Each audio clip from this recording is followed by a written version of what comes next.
Joe Rogan Podcast. Check it out. The Joe Rogan Experience. Train by day, Joe Rogan Podcast by night, all day. What's happening, man? What's going on? It's great to see you. Yeah, good to be seen. Boy, what a journey you've been on. Yeah. Yeah, it's been. I started listening to your audiobook. It was giving me anxiety. It gets better, right? It takes a minute, but there's a relief for the reader. Well, the relief is seeing you healthy, walking well, around. The relief is also you kind of know the end of the story, Yes. right? Before you go into it. Right. So then you can really kind of dive into the actual detailed narrative that I put out. Yeah. There's no other way to do it, but yeah, it's tough for a minute. It was like my sister. It took her a while to read, and anybody that was kind of involved in the incident takes a minute. You know, it took me a long time to kind of get through it, right? Yeah. It's anxious for me too. So how long was the actual recovery? Because you don't even walk with a limp. You're Yeah, walking- it's quite. There's a lot. Some things are pretty miraculous. Some things can be explained, and I tried to figure it out as I was writing the book. You know, a lot of people ask questions. I asked myself questions. Some things were on my own will. Some things were of otherworldly of some sort. But yeah, I was given. You know, I was supposed to walk with a limp because pretty much a lot of titanium, and then was certainly not running. And I'm doing far beyond all those things. Don't know exactly why. I can pontificate on why, and you know. What do you think it is? I think it's will is a really special thing, and the love and fuel to fuel your will, I had in spades. I feel like I could pretty much do anything if I set my mind to it. When it was my essential part of my life, my recovery was a 24-hour day job. When typically I do many other things, right, as we all do in our lives, but when all my focus, like even parenting, was out the window until I can get better. So I had to do that first. So that being the central part of every thought, every fiber, every cell in my body was geared towards a one-way street of recovery. Oh, I'm getting fucking better. So I just got better. And there's no, what's the alternative? Wow. You know, I was brought back somehow, some way. And it would be a disservice to not do all the things I'm supposed to be doing and want to be doing. So it just took a lot of effort. And it took a lot of support. Heck, dude, I mean, there's hundreds of people involved in helping me not die again. You know? But at the end of the day, the recovery, as you know, everybody's been injured in some sort of way. It's a lonely road. It's only you. No matter how much help you have or PT you have, if your tendons go or whatever the heck happens, you still have to put in the work every day and endure the pain and manage the pain and mitigate it. And it can be quite lonely. But I always found that my daughter and my family, as I see their faces when I get better, I could stand up, let's say, or not pee in a jar. I could get in a wheelchair and go. Any sort of milestone, I'd see their faces get a little bit less horrified, even relieved, even quite joyful, even. So, as much damage as I did to my family and their hearts, me getting better can relieve them of that burden.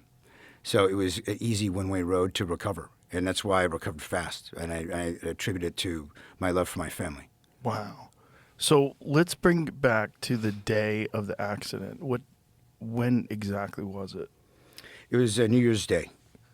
New Year's Day. New Year's Day, 2023. Yeah.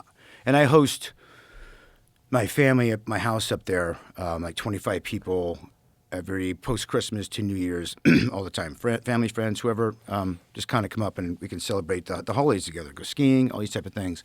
But we had a big kind of Snowmageddon type snow event that, you know, shut down the mountain that I live on at the top of Lake Tahoe at about 8,000 feet elevation, and we got just tons and tons of snow. But it happens often, maybe not that intense of a storm, but so much so where we were cut off from anywhere else. We're snowed in, fine. I'm prepared for that stuff. 3 days without power, prepared for it. It's fine. We can have fun. It's actually relief. All the cell phones go off. All the iPads go away, and computers, and everybody's just playing card games with headlamps on. And I mean, it's a riot. So we had a good time. You know, so food supply was still good. But it's New Year's Day and we're getting a break in the weather, so I decided I need to clear the roads and come out for air essentially, and in doing so, that's when the accident sort of transpired. It's more of a routine type of thing to have a half-mile long driveway up there, and I have to maintain it myself. So I have a snowcat and a bunch of other snow removal type equipment. There's a bunch of vehicles, snowmobiles, even things that got stuck in the driveway because it was a lot of extra snow, and some of it was very light, and then it got very icy and hard, so you're sinking down like 3 or 4 feet into it, and it was a hot mess. So had to try to dig all that stuff out using the snowcat, pulling this stuff out. This thing, a snowcat, to describe it in words is pretty difficult, but it's like a tank. It's probably, I don't know, 12 feet wide, the tracks on each side, so it spins like a tank, like a skid steer. There it is. Yeah, there we go. That's a small, tiny version of one. But yeah, it's something kind of like out of Star Wars, But mine are metal tracks. It's more like that one right there. Oh, you got one like that? That's it. That's exactly like the one I have. So it's about like 16,000 pounds or so. And it's very nimble on the snow. on the snow. Just to see it physically, put it back up, to see it physically and to know that that's what ran over your leg. Oh, my whole body. Oh, God. Yeah. It was, so you have to step on the tracks, you see, to get into the cab to operate it. So stepping on the tracks is a normal thing to do. You just don't do it while you're operating it, right? You're on the thing, Right. You drive it, it's just easy. It's a thumb, go forward, reverse, and you're neutral, and that's it. It's really easy to operate. But it was just, the accident happened because you have to get in and out off on those tracks, and I hit the thumb thing, and it threw me off, and I was going towards my nephew, so I had to jump back on and try to stop it from killing him because it was going to crush him between the truck and that big blade that I have. You see that thing? Yeah. It's a few thousand pounds, that thing's gnarly. But, so, my instinct was to jump back on it and try to stop it. Obviously it didn't work out. And it got ran over, and there you go. How much of your body did it run over? All of it. Oh, my God. Because I went, if the tracks were here to jump in the cab, I leapt up and over to try to grab onto it and got sucked under the whole thing. So the whole length of it just kind of, so there's like a set of wheels that turn these tracks, you see, and there's like 6 wheels. So it undulates. So I felt all the undulate. The first one was the worst, like the pressure and the skull crush and all that stuff. And then it releases because then the undulation of the tire and the track. And you're awake for that. You're just like by the 6th undulation, just like, all right, just kind of finish already. And you're just like, almost like, you're drowning and being struck by lightning and bleeding out. It's all the things all at once, man. It's like immense pressure and a movable object. And, my skull kind of lost out but still survived. And Your skull got run over. Yeah. It's like, it's everything. It's like, it's 38 broken bones and eyeballs out. Oh, my God. And it's, Shout out to medical science. I know, right? I mean, all the doctors were like, dude, I don't know how your eye's still operating or still working, but I think because I was on ice, because I did see it, and I'm like, well, maybe I'm going to put this eye on ice, and just kind of rolled into it. Because I saw my eye with my other eye, right? And I'm like, well, I'm going to be able to keep that thing, because I'm on like an icy asphalt driveway that's off of my driveway, right, the top of the road. So it wasn't really great for impact of getting ran over. I wish I was on a snowpack. It would have been maybe a little bit easier. It would push me into snow, right? But it wasn't. So I just kind of rolled onto it, just like maybe I could kind of put the eye on ice until I could figure out how to breathe. Oh, my God. I have to sort of laugh at it because it's weird to sort of think about that, Wow. So, 38 bones? Yeah. Yeah, it was like a lot of ribs and all my spiral fracture and my legs, all my joints were broken, all my ankles, my knees, none of my spine, and I only got a laceration in my liver from one of the ribs breaking in a couple spots, and I went down and kind of stabbed it, but it didn't really mess it up too bad, so that's okay. But all my organs, my brain, I don't think there's any brain damage. I'll use that excuse later, I guess. And my spine. That's the miracle. It's like, how did I break 14 ribs, right? and might crack my skull and every arm and leg and finger and thing, but my spine was spared. Oh my and God. and all my organs were spared in my brain. And so like, it's kind of almost no harm, no foul at the end of the day, even though there's, probably 20% titanium in my body at this point. But So how many pieces of titanium are in you?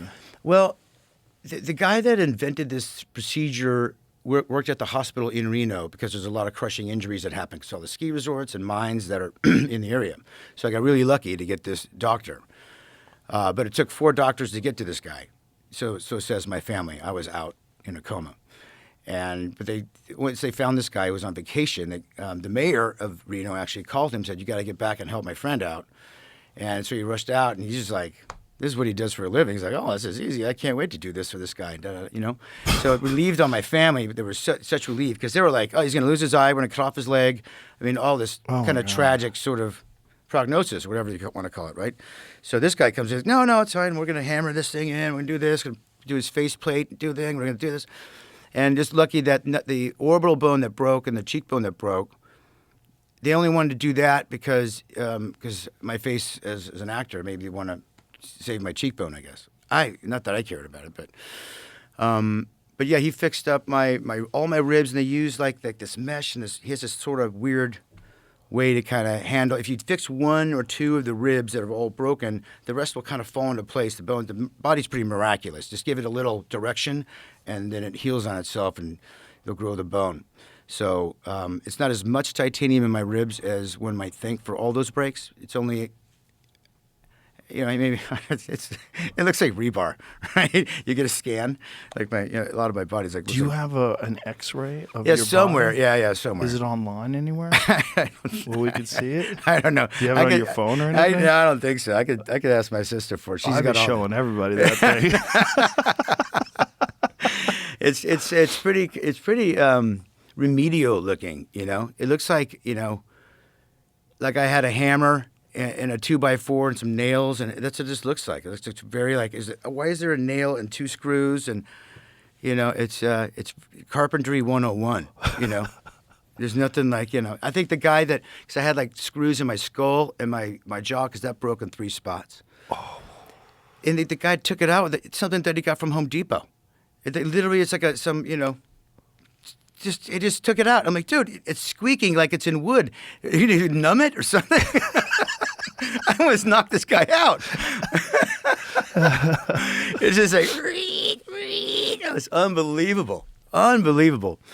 And I was always kind of half in the bag mentally, just kind of, because it takes so much mental to deal with like pain management. And it's emotionally exhausting to deal with like so many different things in your body. So I'm always kind of half paying attention to things. I'm much sharper mentally now because I don't have to mitigate so much inflammation, pain, and all that all the time. So I can kind of be here and laugh with you. But back then, when this guy was, I almost socked this guy so hard, dude. Yeah, glad I was really happy to. That was a great milestone for me to get these screws out of my skull. Jesus. But that was worse than getting ran over by the snowcat, dude. Really? Yeah. In terms of pain or just discomfort? Well, no, it wasn't so much the pain.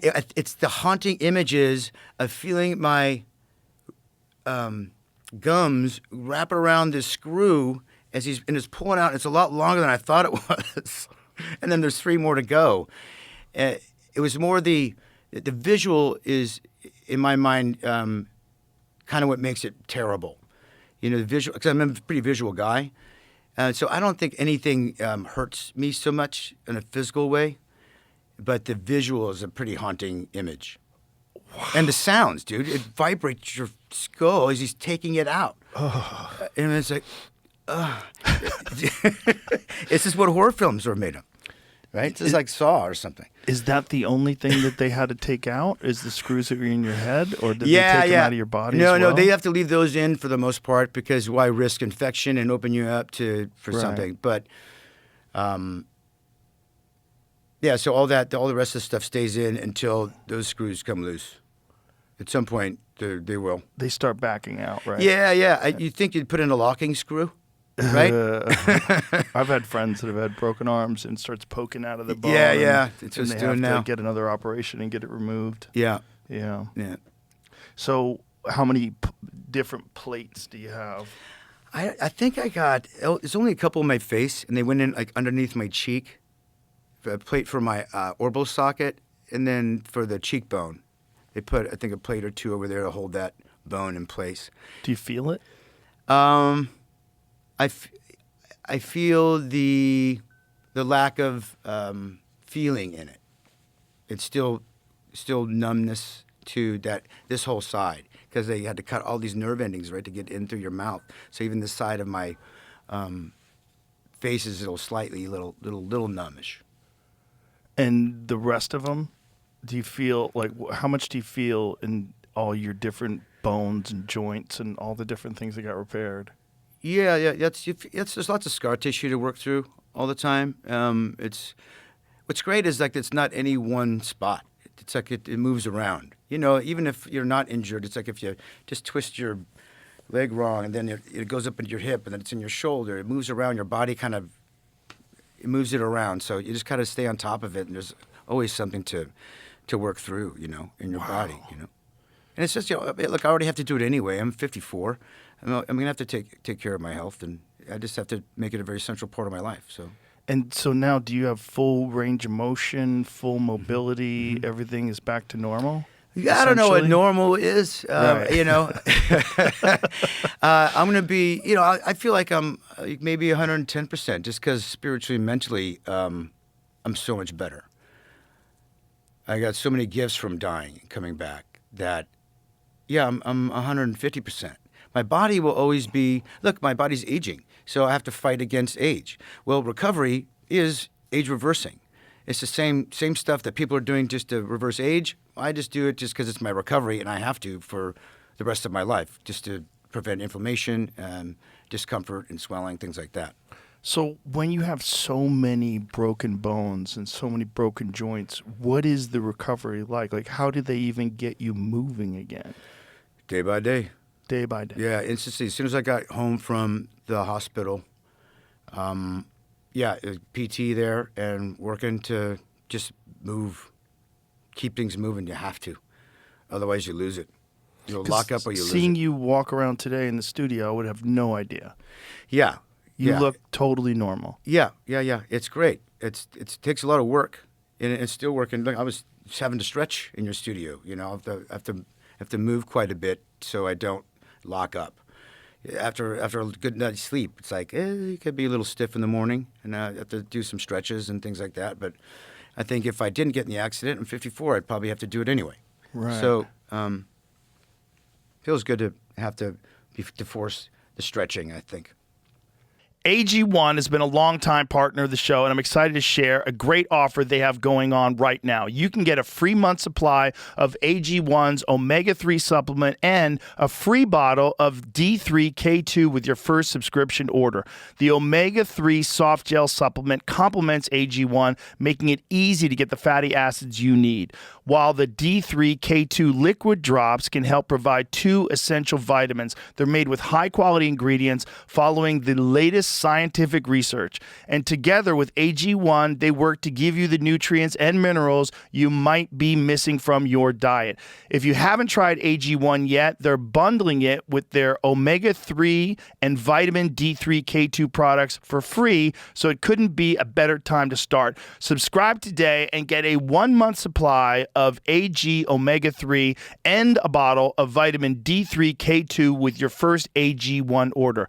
You'll also get their welcome kit with everything you need to get started on your AG1 journey.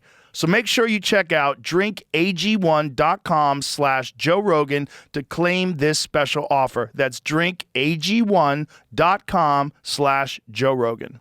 And so just day by day, so you're completely bedridden initially. And Yeah. How long does it take before you can sit up? I don't know. It's it moved pretty quick. Randomly with the punctured lung and all this broke, the shoulder, the collarbone dislocation, all this stuff, that healed pretty quickly. but that doesn't require gravity and force on your legs. Like your legs have to take, right? So that took a little bit longer. And the legs, both ankles, right? Those are under trauma and plates in those. This is all a pipe, essentially, a piece of rebar, my whole lower leg. So that took a little bit longer. But the ribs, ironically, it was only painful for, I feel like, a couple weeks. I also had these like plastic suitcases for my lungs because they had to let it bleed out and this stuff was going in. I don't know what goop was in that thing, but I had to carry those things around for a while. But once I got rid of those, I was kind of sitting up a bit more. And I felt good once I was kind of sitting up. But there's still, as you can imagine, so much trauma, so many places. But I think the longest it was really getting up to stand up, to walk, to get all your joints to work properly again, to relearn to walk, relearn to move, because you really kind of have to. A lot of atrophy, as you can imagine, that happens. But I was standing up and moving around. I got into a chair probably, by February after like 3 weeks. Wow. And the more I can move, the faster you heal. You're getting more blood flow. You're getting your body to work better. Help with my attitude and will to get out and sit up. All the things. Each of these things are like milestones, and I would just like, yeah, and then move forward to the next thing and set a goal for myself. Even if it was just like to sit up and like turn, or I didn't have to set such big to reach too far to keep my confidence high.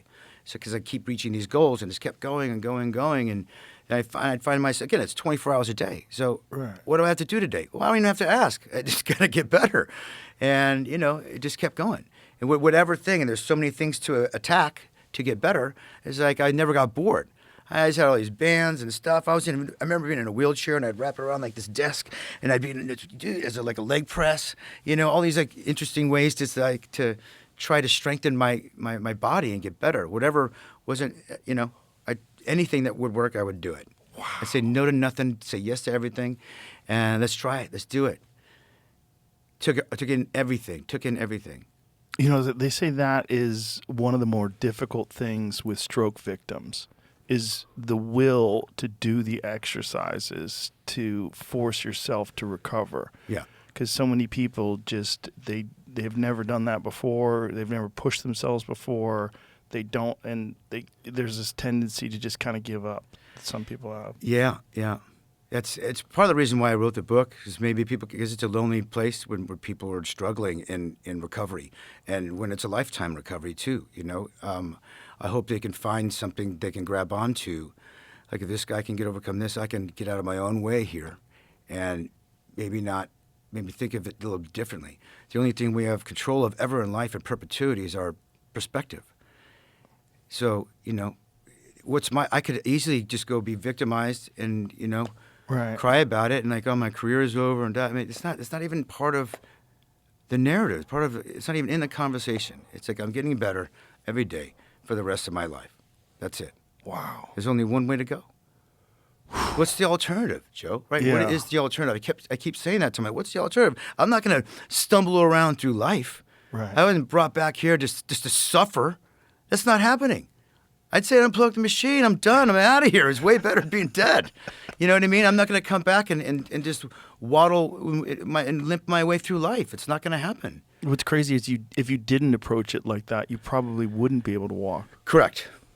Yeah, because there have been a lot of people that have been gravely injured that never come back. Yeah.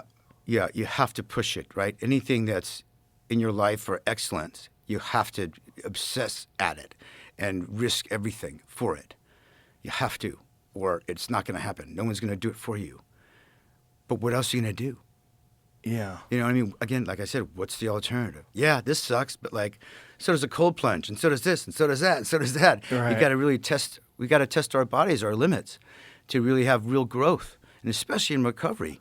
You have to. What else are you going to do, man? You're going to take pills? Right.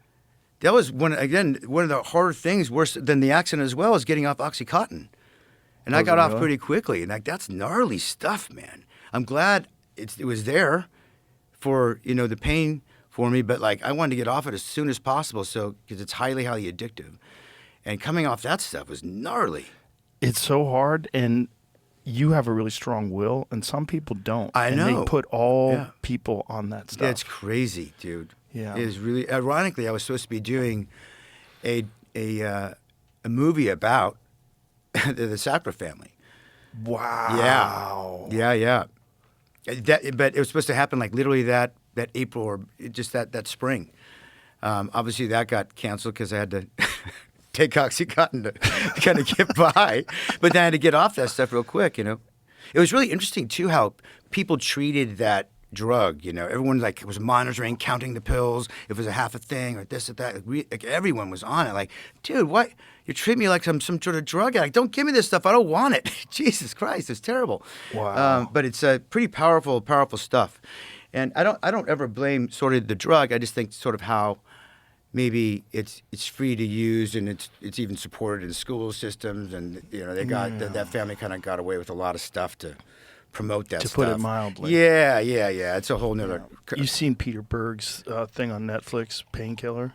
Have you seen that? It's a docudrama documenting Oh the yeah, Sackler family. yeah. Matthew Broderick. Yep. It's gnarly, Yeah, man. Gnarly. Yeah, that's an evil family. Yeah. What they did to people, and just support the idea that, hey, this you could just be on this and you don't have any pain. Don't worry about it, and it's not even addictive. Yeah. Just. Yeah, it's the knowing part, and then Yeah. then double downing and then selling, getting it out there. And promoting it as a Yeah, thing yeah. that you could be on forever. Yeah. Which is just insane. Yeah. So you're on it, and how long did you have to be on it for? I always working to get off of it, and I think maybe it was around if I got home on January 13th, Friday the 13th, and I think it was probably less than a month, probably like beginning of February, because I had all my molars and stuff got pushed in, so my mouth's a hot mess, my jaw's broken, but I'd have night terrors, as you would, being awake through that trauma. So, and I bit down and the tooth was in a certain spot and just cracked my molar, and it goes down to the nerve, and that, I'm like, oh, I feel that pain, but I'm on all this OxyContin. I don't feel, maybe I don't need to be on that shit. So I had to go get that emergency extraction and get a post put in and on my back molar. And I said, well, I'll take it one more time just for the tooth pain, or whatever, even what the dentist gave me. I think I took the dentist stuff, whatever that was, and cold turkey off OxyContin and gabapentin. Oof, cold turkey. Yeah, I didn't know. You didn't know how hard it would be? No. Oh, no. I was Did just they so tell adamant. you to taper? I don't really listen to the doctors. I don't listen to the doctors, man. So I started crying for about 3.5 days straight. Wow. Even during my PT, I'm just like, not that I'm even sad, but like full crocodile tears, just tears. Wow. 24 hours a day, right? Just going. I couldn't stop crying. And I was shivering. So this is all just withdrawal? Withdrawal, yeah.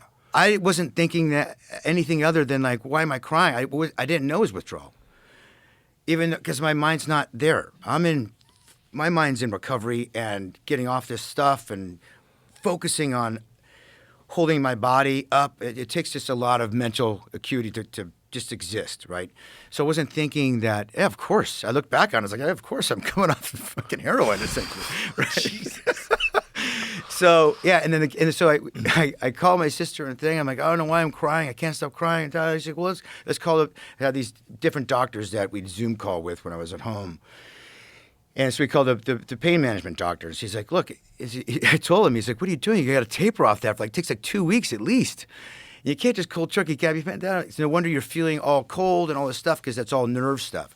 So I started feeling gravity. I started feeling temperature. I started feeling everything. It was like on fire, right? So why did you make the decision to go cold turkey? Because I don't like the feeling of being on pain meds. I don't like, I want to have my mind. I mean, I was always using like humor to find my sobriety. If I could land a joke, that means I'm reading the room and I'm hitting the timing right, whatever it is, right? So I needed my mind. I needed my wit. I needed my will to recover. I needed sleep and I needed my brain. And the drugs kind of numb my brain, as they would, right? As they numb your whole body. So I just wanted off of them. And I don't like how I feel. You feel muddy Yeah. And I just didn't like the feeling. So, it came with a price, but I got the okay to like take a little fiver of Oxy to sleep on if you needed to mitigate some pain, just so I could sleep. I'm like, okay, maybe I'll do that if it happens. And I did once or twice or 3 times, maybe after that moment. But I got through it, and I got off it. But I got off it because I cracked that tooth, and that I felt pain. Like that's not going to let me sleep at all. It's a heartbeat in my brain. My face is just like throbbing, right, as you would for anybody. So I said, like, oh, then I don't need to take the pain meds. So that was my excuse to get off the pain meds. Right, because if you're feeling pain and you're on the pain meds, yeah, I would have been on that good. shit much longer if I didn't crack that tooth. Wow. Because I wouldn't have the will or say, like, oh, let's get off this stuff, right? But it took that. I'm like, okay, well, I don't need it. I had knee surgery in '93, and they gave me something. It was either Percocet or Vicodin. I don't remember what it was, and I took it one time. And I felt so bad. Yeah. I felt so stupid. Yeah. I remember being in my apartment in New York just feeling so dumb and just thinking I'd rather be in pain. Yeah. And so one day, I took it one day, and I'm like, that's it. I'm done. Yeah. And then I sold it. I sold my my pills to this guy, Jeff, at the pool hall. That's a dirtbag. It was this dirtbag guy that I used to hang out with at the pool hall. He had a bandana and long hair. He was a hippie. He always sold drugs. And I sold them to him. He's like, I'll take it. What do you got? Yeah, what do you got? And then I had surgery again. I've had a bunch of different surgeries for jiu-jitsu injuries, martial arts injuries. But the second time I had surgery on my knee, I had a knee reconstruction again on my other knee in 2003. And I didn't dig anything. I just like, I don't want nothing. I'm just going to just deal with it. And it was okay. Yeah, maybe anti-inflammatory or something, and it's really where the... I didn't even take that stuff because I don't think that's good for you either. Yeah.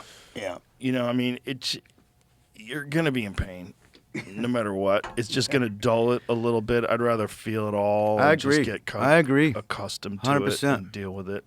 Yeah. That was like back when I had my wisdom teeth pulled out when I was like 20 or something. That's pretty gnarly surgery, right? And they give you like it was a codeine or something. Mm-hmm. I just puked on that and said no way. Took one pill and I didn't sell it to anybody. Isn't it astonishing that some people like it? Yeah, people party on it and they'll go drinking like Vicodin and all that stuff. It's just the opposite for me. I just can't. It's just my body doesn't agree with it. Yeah. And I'm glad I don't like it. I had a friend of mine who was a musician, and he would write all his music on Vicodins. And I was like, what? How do you do that, man? Like, I took it, whatever it was that I took, I can't remember which one it was, but I felt like a moron. I just felt like I had like 20% of my brain. Yeah. And it was just this dull, wet cotton stuffed in my head. Yeah. But, I mean, I guess maybe it's just like different biology. Maybe different people react to it differently. For sure. Yeah. It wasn't for me. Yeah, I agree. So how long did it take for the withdrawal to subside? By the time I got to the Zoom with the pain management doctor, he said, like, well, don't do that. You should taper off. Like, well, I'm already off it now. I'm like, I've come off the crying train.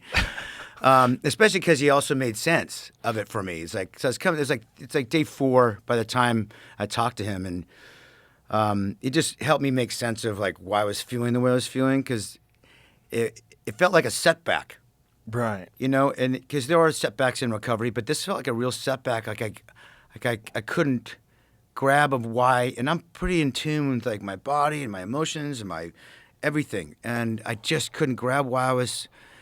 When it's so obvious. Yeah. But then, I'm not the one really administering this stuff. My mom just giving me the pill and doing peptide injections for me and, rebirthing me, and taking care of me. So what peptides were you on? Oh, man. If I look back, I don't know. I was getting three mLs, so 3 loads, and they were all mixed up, so as you would. Probably a lot of the same ones that I'm on now that I continue, and I rotate in and out of different ones. For PPC 157, TD 500, Thymosin, all those, yeah. AOD and MOTC, and I have to do a lot of blood work because my hemoglobin was at 2. Whoa. Yeah, that was what it was going back to work, back to Mayor Kingstown. Crazy, yeah. It's like the blood of a dead man, essentially. I just got no energy. So then I started really working with all my blood panels, big, giant, wide, 16-vial blood panels. And that started to be my new course of recovery, of a cellular way, in a blood way. And that's where I really started to get strong. I was moving around, I was mobile, all the bones are healed. By this time, it's like a year's gone by. But now I started working on cellular and blood health. And that's when I got to, like, my skin started to look great. And, because your blood tells you what your body's producing and not producing, right? So that was a great report card or barometer of where I was at, why I'm not, where my mitochondrial levels are at, anything was at. So it was really, really great part of my recovery. And that's what I'll continue to do and still continue to do today. Boxing's biggest weekend is here, and DraftKings Sportsbook is bringing the heat. It all kicks off Friday in Times Square as Ryan Garcia, Devin Haney, and Teofimo Lopez light up New York City. Then on Saturday, the King returns. Canelo Alvarez is back on DAZN pay-per-view. And on Sunday, it's a can't-miss moment. Naoya Inoue makes his electrifying U.S. debut in Las Vegas.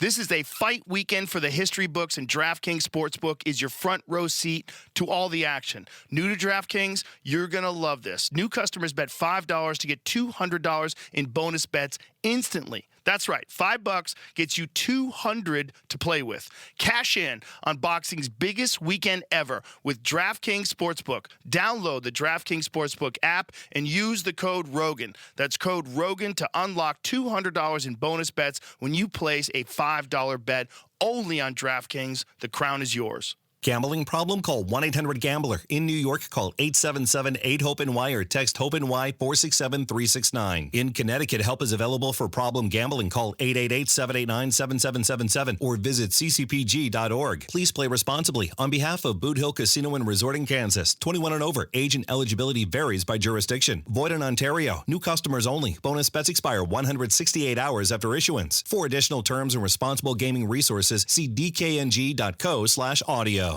Did you use a hyperbaric chamber? Oh, yeah. That must have helped. Yeah, a yeah. lot. Yeah. What it did for me, it's not something, I don't think there's many things in my recovery that you do that feel good. It just doesn't make you feel as shitty. Right. Right? It's like you're building a mountain one layer of pain at a time.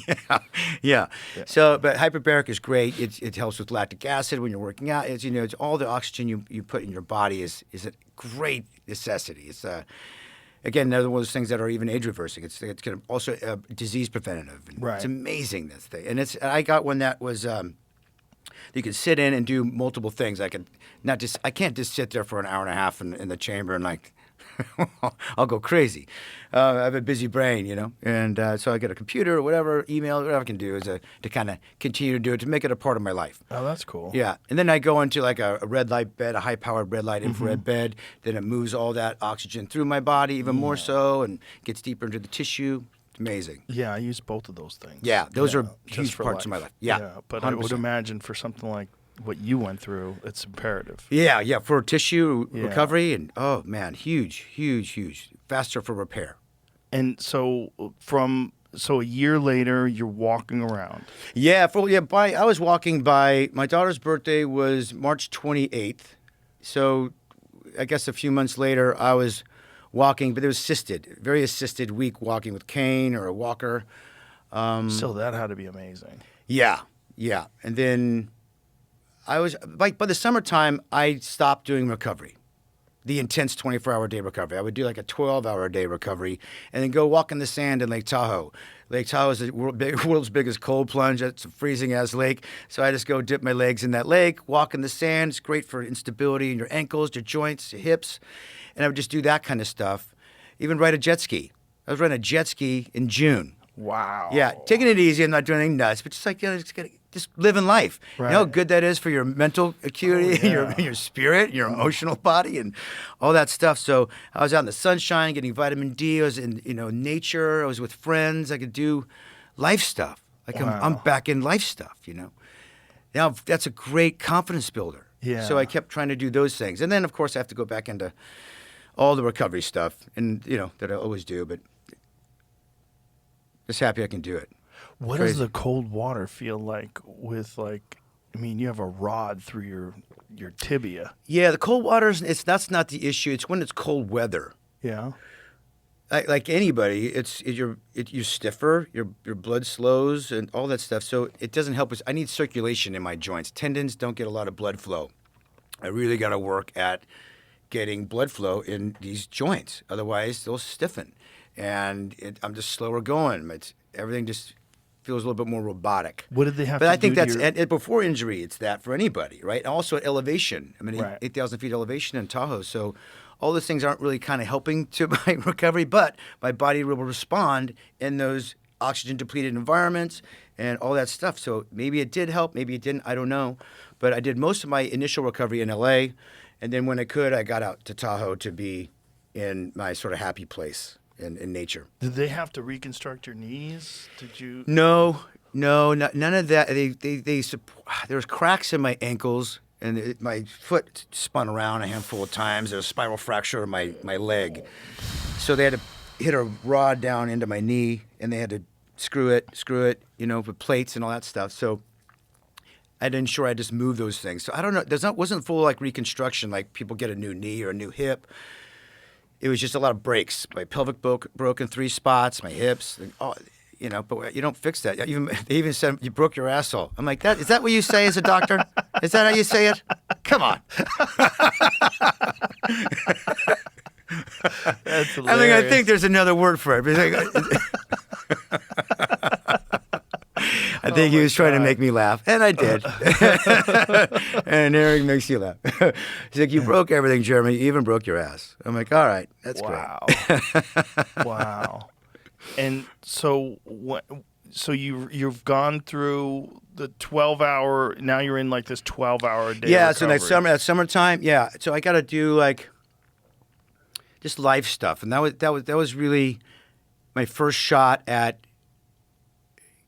allowing myself to think that there's a future, and I'm not going to live a life of full-time recovery for the rest of my life. It's like, I can actually go do some other things that I enjoy doing with people in a kind of a normal way.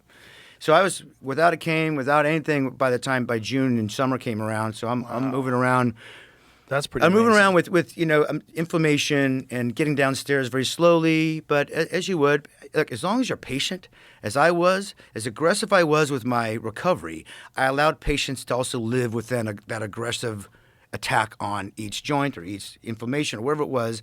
I do allow patience, and because I allow myself to push hard. I listen to my body. Body says, fuck off. I'm like, all right, I'll chill out for a second and then, keep going. So, but I got to live life. And that was so rewarding to my spirit and my confidence, which, you need in that kind of, those kind of dire times. And I keep going. And then, like I said, when we got to getting back to work, because I got so ready. Maybe I'm down to like 4 hours a day of recovery by the end of that first year. I'm like, I'm going to go back to work. I need to get back out into the world and use life as my recovery and still only spend 4 hours a day on hyperbaric chamber, red light, whatever the heck I could do I mix it all up. It's a bunch of different stuff.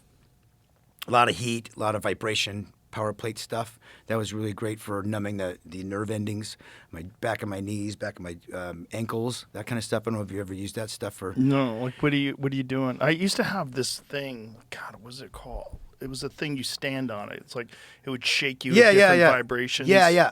It's like, and it would slow it down. Then it'd make it fast. Yep. And It's like that. Yeah. And that really was great for numbing like the back of my knees that really still ache and back of my ankles, just so it's not quite so sensitive.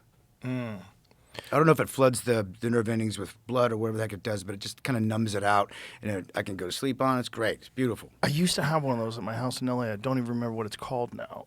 It was just some machine. It had a bunch of different programs. Yeah, it's power plate. It's probably a power plate. Well, power plate, I think, is the one that you work out on. You can. Yeah. This one was a little different. This one was it would just shake you at a bunch of different frequencies. Oh, interesting. You would stand on it, and it was supposed to just do a bunch of stuff for your hormones and endocrine system and all sorts of different stuff just by the vibration. Yeah. It helps me a lot. Interesting. For sure. And Oh, you're doing sauna and stuff like that as well? Yeah. But I usually use just the red light bed. Like you sweat it's shaped like a coffin or like a tanning bed one. Mm-hmm. Yeah, no, it's just as effective I think as you go into the sauna. It just doesn't take so long to heat up or anything. You just get in that thing and cook. It's amazing, and it's amazing that even like an LED light like that or infrared light could warm you up so much. But it's intense. I love it. And then after a while, do you start lifting weights? Yeah. I started training as soon as I got when I just started doing blood work because my hormone, my testosterone was at 200, my hemoglobin was at 2, everything was. Your body's just wrecked. Oh, it's wrecked, and I'm going back to work. So I had to attack why I was falling asleep during workouts that I'm trying to do or whatever. I'm trying. They only schedule me maybe 6 hours a day on set. Because I fall asleep in the middle of a scene. Oh my God! They're like, "Who's gonna wake that fucker up?" Wow. Oh man! So I had to really work on that. And I think it was really the testosterone. Once I got that leveled to like 700, 800 constantly, then I had more energy, and that allowed me more energy in the gym. And once I had that got me more energy. So it just started feeding upon itself. I was doing blood panels every week. And just saw progress. And then I just started lifting, and I had so much energy, and I felt better the more I lifted and moved and stretched, and it just kept compiling, just like most things in life, and it got easier, like most things. With oxygen chamber, that's better when you compile on it. Same with red light stuff. Nothing, no one time at anything's going to do anything, but if you do it often enough and make it a central part of your life, it's like, oh, I was on fire. It's great. I started running, and You can run now. yeah. Wow. Yeah. For distance? Yeah, I mean, I don't know where I'm running to. I was never a distance guy. I was always a sprinter, right? I was a sprinter from high school and college, and So Does it hurt when you run? it feels like if you're if you have if you've ever been in a car and you're on the freeway and it has a misalignment or it's a little shaky, or you got a flat tire. It feels like I got 4 flat tires when I'm running. It looks great. It looks like, oh, this guy's no problem with this guy. Just boop boop boop boop boop, and it feels like the wheels are gonna fall off. Wow. Mentally or something. It just feels like it's because there's like it's a lot of pressure to put on all these joints, right? I haven't sprinted really much in a while. I haven't really worked on that.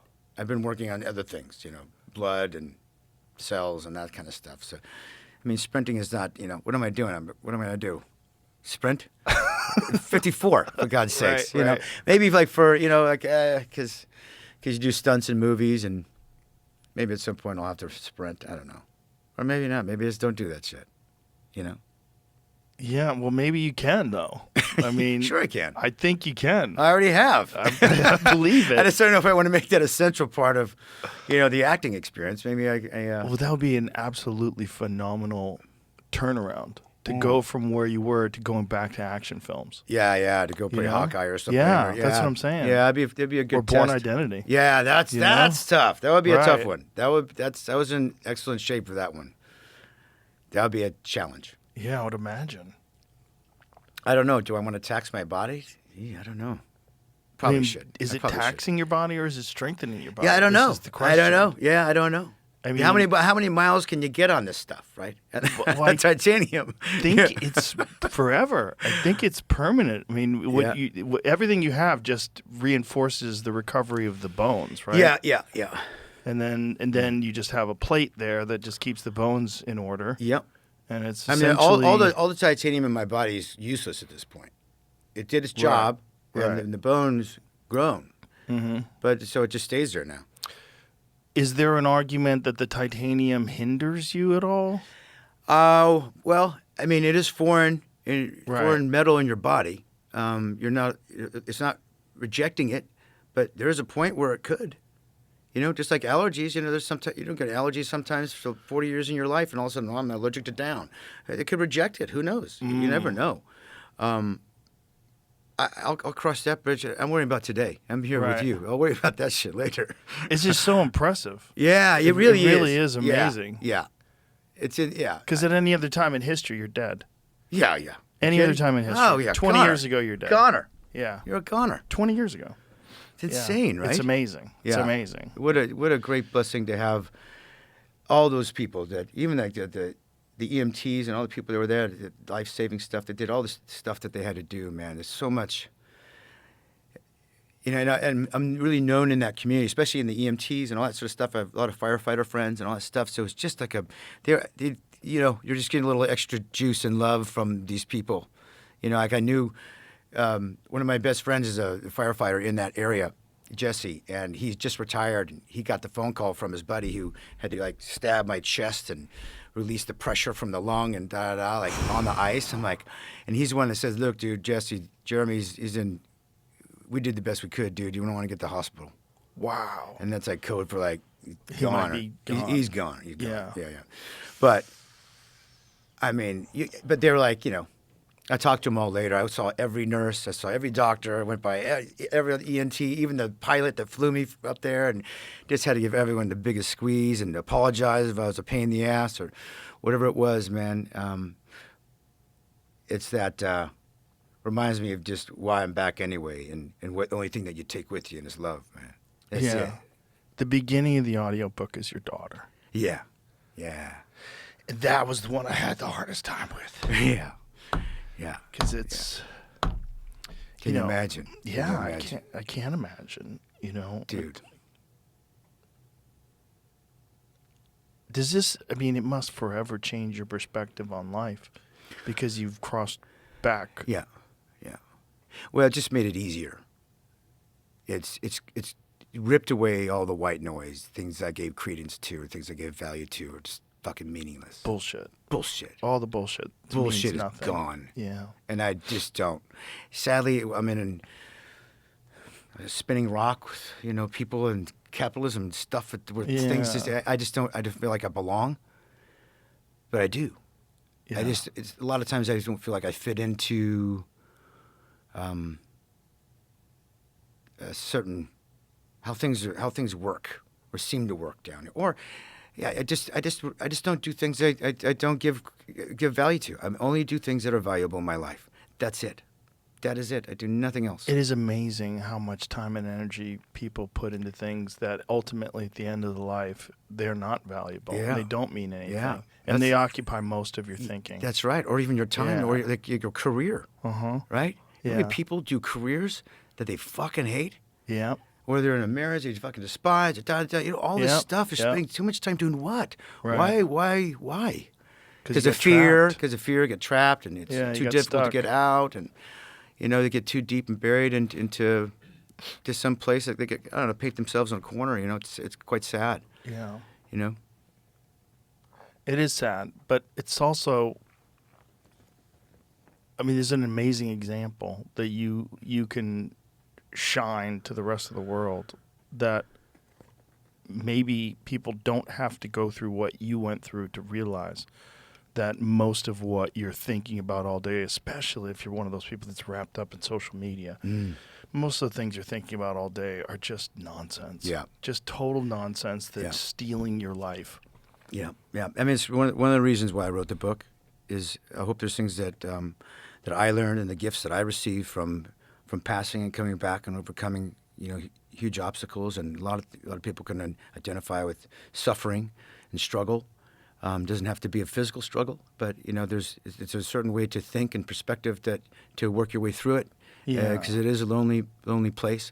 And I think there's something beautiful about the narrative of an author to a reader, or even just audio, which is even more intense because you get the 911 call and it's kind of dramatic in that sense. But it's pretty intimate, and I think you can really move the needle for somebody. Yeah. The more open and honest and vulnerable I am in sharing the narrative, the maybe more I have a chance at connecting with the reader or listener. No doubt. The thing is about when you're in the middle of a struggle, it never seems like you're going to get out of it. Yeah. When you're trapped. Yeah. You feel it, and it's so difficult for people to trust the process or to trust that it will get better. And this is unfortunately why a lot of people end their lives, because they do not think it's going to get better. And you hear it from so many people that almost took their life or failed when they tried to take their life, and now realize, oh my God, I was so wrong. It does get better. I am better. Everything's better. And I just didn't see the light. I didn't see the light at the end of the tunnel. I thought there's just nothing but this feeling that I couldn't endure. Yeah. That hopelessness. Oh, Yeah. that weighs heavy, doesn't it? Whew. Ooh. You can't afford that. You can't give that power. You can't give that value. You can't.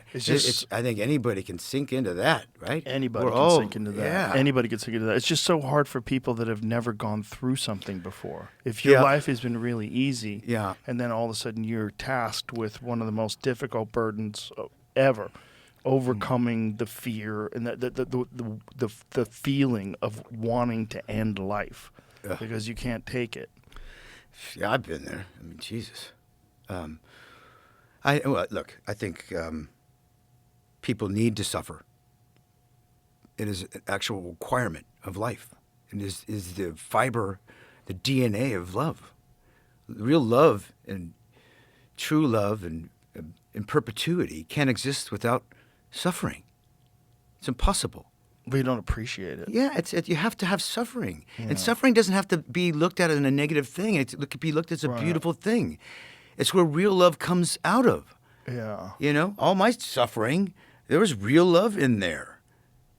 Everyone around me just in this recovery or in a loss I may have had from an uncle or a grandparent or whatever. You know, there's real love that comes in that suffering, you know, even though it can be a lonely experience. I mean, I look at it that way. And not as a negative, terrible thing, because it's just temporary. And it's counterintuitive, though. What's that? It's counterintuitive. In the negative term of it, right? Yeah. But we all have to suffer, right? I mean, it's part of the human experience, right? Yeah. It's the Joe Rogan experience. I'm not suffering. I'm having a great time with you.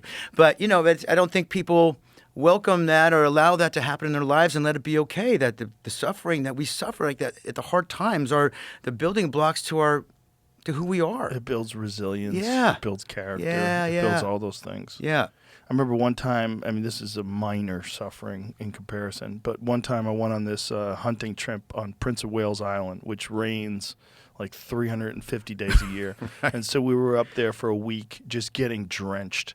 And, you know, you're camping, so you're in a tent, and you think, oh, well, I'll be dry in the tent. And you're not dry in the tent. There's no dry. There's no such thing as dry. I remember I turned my headlamp on in the tent once because I had to pee, and I was going to step out of the tent to go to the bathroom in the rain. And when I pressed the headlamp inside my tent, all I saw inside the tent was water vapor. It was just filled with moisture. There was just water, droplets all flying around inside the tent. I'm like, oh my God, you're never going to be dry. There's no dry. And, you know, it was just miserable, but fun. I was with good friends and we had a good time. Then I came back to LA, a week later, and I remember I called my friend Steve Renner. I called because he's the one who took me on the trip, and I said, dude, it's sunny out, and I've never appreciated the sun like this before. Yeah. I'm at a level of happiness that I don't think I've ever felt before. I'm just sitting outside with my eyes closed, just taking the sun. It was wonderful. Yeah. LA's always sunny. Yeah. You get so used to it. Yeah. It's like you're a trust fund kid. You know, like who can't appreciate money because you've always had it. It doesn't mean anything to you. But now all of a sudden just being drenched for 7 days and being in that sun, I was like, and then it made me realize, like, oh, you need to suffer. You need to suffer. You're never going to appreciate this life. Right. And either you voluntarily suffer or you will suffer involuntarily because regular life will make you suffer. Yeah, very true. It seems sort of anti-human to want to do something to make yourself suffer, right? It doesn't seem very sort of characteristics of. We always want to take the fastest route to get somewhere. Yeah. The easy. It's just innate in kind of human nature to do that. Sadly, and it doesn't. And that leads to a life of complacency and mediocrity. Well, if you look at life today, and if you look at society today, we have unprecedented levels of depression and unprecedented levels of anxiety and unhappiness. Yet, it's probably the safest time ever. And it's probably the easiest time ever. It's so easy that poor people are fat. That's how easy it is. Like, that's never been the case. All throughout history, poor people were starving. Yeah. And poor people are fat now. Like, that's how easy it is to live, just to exist. Yeah. So, I mean, not saying that being poor is easy. It's certainly not. This is certainly a struggle. But it's way easier than starving to death. Like, this is like an unprecedented easy time. And because of that, and because there's this narrative that people have to constantly seek comfort, to seek vacation and relaxation and retirement and all that bullshit. And so that's in your head, and there's this softness to existence. And so everything that comes your way is overwhelming. Somebody said this once, and it's like a great quote that I remember. The worst thing that's ever happened to you is the worst thing that's ever happened to you, regardless of how small that is. So if the worst thing that's ever happened to you is like, I remember my girlfriend broke up with me when I was 18, and I was like, oh, I couldn't believe it. I thought I was going to be with her forever. I was so sad. Yeah. And then I think back like, oh my God, that was the best thing that ever happened. She was a nightmare. but back then I thought, I was probably a nightmare too. But back then I thought like life was over, right? Yeah, of course. But you have to get through that in order to appreciate life, to really appreciate life. But we have this bizarre narrative in our head that you shouldn't suffer. I know. Where does that come from? Because it used to be so difficult to live. And so you would try to find a time where it wasn't difficult. And so then it became the thing that everybody focused on. Focused on chilling, relaxing. Yeah. You know, and the people that I know that don't do anything and don't take any chances and don't take any risks and don't exercise and just seek comfort are the most miserable, anxiety-ridden people I know. Well, they're pretty much dead inside, right? Yeah. That's complacency, and that's the definition of complacency. But again, it's counterintuitive, right? Because exactly. you think comfort is easy, it's relaxing, it's nice. Yeah. But it's only relaxing if you've earned it.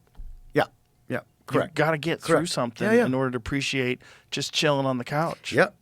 Yeah, so that's why I always do. I have to trick my own behavior into doing things I don't want to do all the time. You know, if I don't want to do it, I'm like, oh, I'm going to do it. Don't even think about it. Just go do it. Right. Because I know the lazy mind just wants to like, oh yeah, let me skip the gym today, or let me not do PT today, or whatever the heck it is. And I don't want to get poked and prodded. No, just do it. Just go do it, right? The thing you don't want to do is the thing you probably should be doing. Almost always. Yeah, and that's why I pretty much always just do that. It gets me out of my way, out of complacency, out of just like laziness. It doesn't exist because I do the opposite of what I want to do. Well, that's why you're happy. And that's why I'm so full of joy, dude. I'm so happy. I've never been happier, more connected to humans, more connected to my daughter, more connected to myself, more centered in my spirit, where I am right now, where I'll go, where I'll be, where I always am and always have been, is beautiful, man. It's beautiful. You got to conquer your inner bitch. You do, man. That's what it is. There's an inner bitch inside of everyone that's like, let's just do nothing. You got to go shut the fuck up. You have to have like two minds. You got to surround yourself with others too that can inspire you too, right? So then you do things even as you and I to go work out, do something. It's a lot easier than going to the gym by yourself, right? You try to create, because we are social creatures. So let's do things that I'm building a whole rehab recovery center at my house. Like, well, maybe I kind of open this to the public and make this a communal, cool thing so everyone has access to this stuff. Yeah. And I'm still considering doing that, but just make it a place to be and hang so it's everyone can do it, and it's not just me. Right. Separating myself from other people, whatever it might be in my life. I try to find ways to make it a communal thing, so it just makes it easier to continue this in perpetuity. That's another counterintuitive thing. It's like you have to understand how important community is. It's like a vitamin. Yeah, big time. It really is. Yeah. Well, that's a shared experience, too, that comes with that. Negative or positive, in the tent with your friends. And if you're alone and doing that, right, you have no one to share that misery with. But at least you shared that experience with somebody. You're like, dude, I never thought I loved the sun so much. Remember we were fucking eating ass, just sucking on the rainwater in that tent? But it's like even a negative experience can be, but it's shared.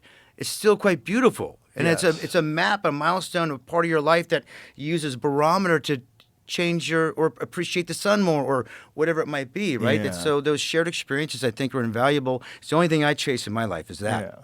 For people that ever want to start a fire when everything's wet, Fritos. You know, little Fritos, Yeah, little yeah. bags of Fritos. Yeah, yeah, the Those little oil. motherfuckers are so toxic that if you light those things, they're like little fire starters. No way. Yeah, man. Fritos are crazy flammable. They stay lit for a long ass time because they're just soaked with oil. Oil, yeah. Yeah, like Soaked. whatever oil, whatever horrible fucking seed Kerosene. oil, whatever Yeah. fucking industrial lubricant those fucking things are made out of. But when you light that, they're essentially some sort of a corn byproduct and oil. Oh, right. And so if you light those fuckers on fire and then you get some semi-dry sticks and light those. And we started one fire one day because one day it didn't rain. So that one day it didn't rain, me and my friend Brian Callen, we were determined to start a fire. And so we just found like the driest possible, well, nothing was dry, but driest possible sticks and twigs and started it and then dried some logs out. And they were hissing and steam was coming off them as we were lighting it, but Fritos. Yeah. Fritos are an amazing fire starter. Kind of crazy. That's crazy. Makes you think about eating those. What am I I'm just what gonna the say, you fuck guys am I about to eat eating? this shit? Yeah. Which brings me to another question. Like, how much did you alter your diet after all this? Because I would imagine, like, anything that causes inflammation, it then becomes an issue. Yeah, I didn't go down so much that road. I've always eaten pretty good. It didn't go into like things that I haven't gone into that even yet. To like, oh, what causes inflammation? What am I eating that does that? I haven't really gotten that far into it yet. I'm sure I will. And there was a doctor that also helped me stuff, and I have people prepare some certain things for me, but couldn't tell you what causes inflammation that I put in my mouth. Could not. I mean, maybe if I have wine, probably does. And Yeah, alcohol, a little bit. Yeah, alcohol does for sure. Yeah. But I don't do. I really am good at moderating all things good and bad. So my body has a chance to sort of exist, and it's not forced. Too many supplements, too many peptides, too many anything. Right. All good stuff. I sort of just moderate. So once I got my blood right, because I was like 205 pounds. I'd never been more than $165, and it's just all this surgery weight and all this stuff, and it's hard to get off when you have your hemoglobin's 2. Right. I just had no energy. So Also, you probably have to eat a lot too because your body needs calories in order to help you recover. And it's good proteins too. Yeah, and also it's difficult to eat because again my molars got pushed in. It's hard to chew. I look fine, but to chew it on a nice steak and asparagus thing, it's like this is tough. It's tough for me to get through. Still to this day, or no? Yeah, it'll be forever. I can't fix it. If I start to move those molars again, they'll probably fall out. Oh wow. Yeah, and I'd rather keep them and just be uncomfortable. So they got pushed in. Yeah, this side. It's usually sort of like just like an arc to your thing. So my bite just kind of arcs and then goes straight back. Oh wow. Yeah, all these got pushed in and broke the jaw 3 times here. So, and then in just breaking the jaw, it doesn't ever really heal right. So biting down is it's annoying. It's full chaos in my mouth, but I don't bitch about it. I just sort of accept what it is and. It could have been so much worse. Could have been so much. I have all my teeth. I have a smile. Right, It's great. right, yeah. You know, I feel great, and I'm walking and breathing, and I have nothing but love and joy in my life. So, you know, who cares about what happens in my mouth, man? Right. You know what I mean? Yeah. No, it's really kind of an amazing story, and it's just amazing how these stories can be so inspirational for other people too, which is why I'm really glad you wrote your book, because these stories. They're like autobiographies, especially of people that you admire, that you've seen in movies before. It's like those struggles, they're so real. And when someone's going through something themselves and they can turn to your book, it can give them a lot. It's fuel for people. It really is. Yeah. For me as well. I mean, I resisted writing it because I still don't know how or why it can and will inspire people. I can only make assumptions, and I think it's so particular to the actual reader and the person. But so I can never sort of pontificate on how or why it's important or not. But it is like there's an achievement for me to get through it word by word that I didn't want to do, to relive it, and then because it's in my body, and I talk about it all the time. It is a part of my narrative, is a part of my life. It's just recovery is just it's just my life, and I love it. I enjoy it, I feel better, I look better, and all that stuff. But it's like the book now is a tangible sort of. This is a great dialogue that we'll have as long as we want, but it's just a dialogue that exists. But now this is a tangible object with words. The words don't change; they stay there, like a tablet. And something kind of interesting about that is like a milestone or a tangible thing that now it exists in the world. Right. And psychologically, that says a lot to me. So like even when I do die, that's still there. So that maybe it can help somebody, even when I can't be there to talk with them or whatever it might be, or even exist, right? Something it'll exist long after yeah, you're it's pretty. gone. It's pretty interesting because I do movies and things like that, or music. Those are like the same thing as a conversation. They just sort of exist in the moment. Like it's great going to a concert, but then it's over, Right. and then that's it. Well, what happened? Well, I can tell you about the concert, but something about something existing beyond your life is something pretty interesting. What was the process like of writing? Did you physically sit down and write things?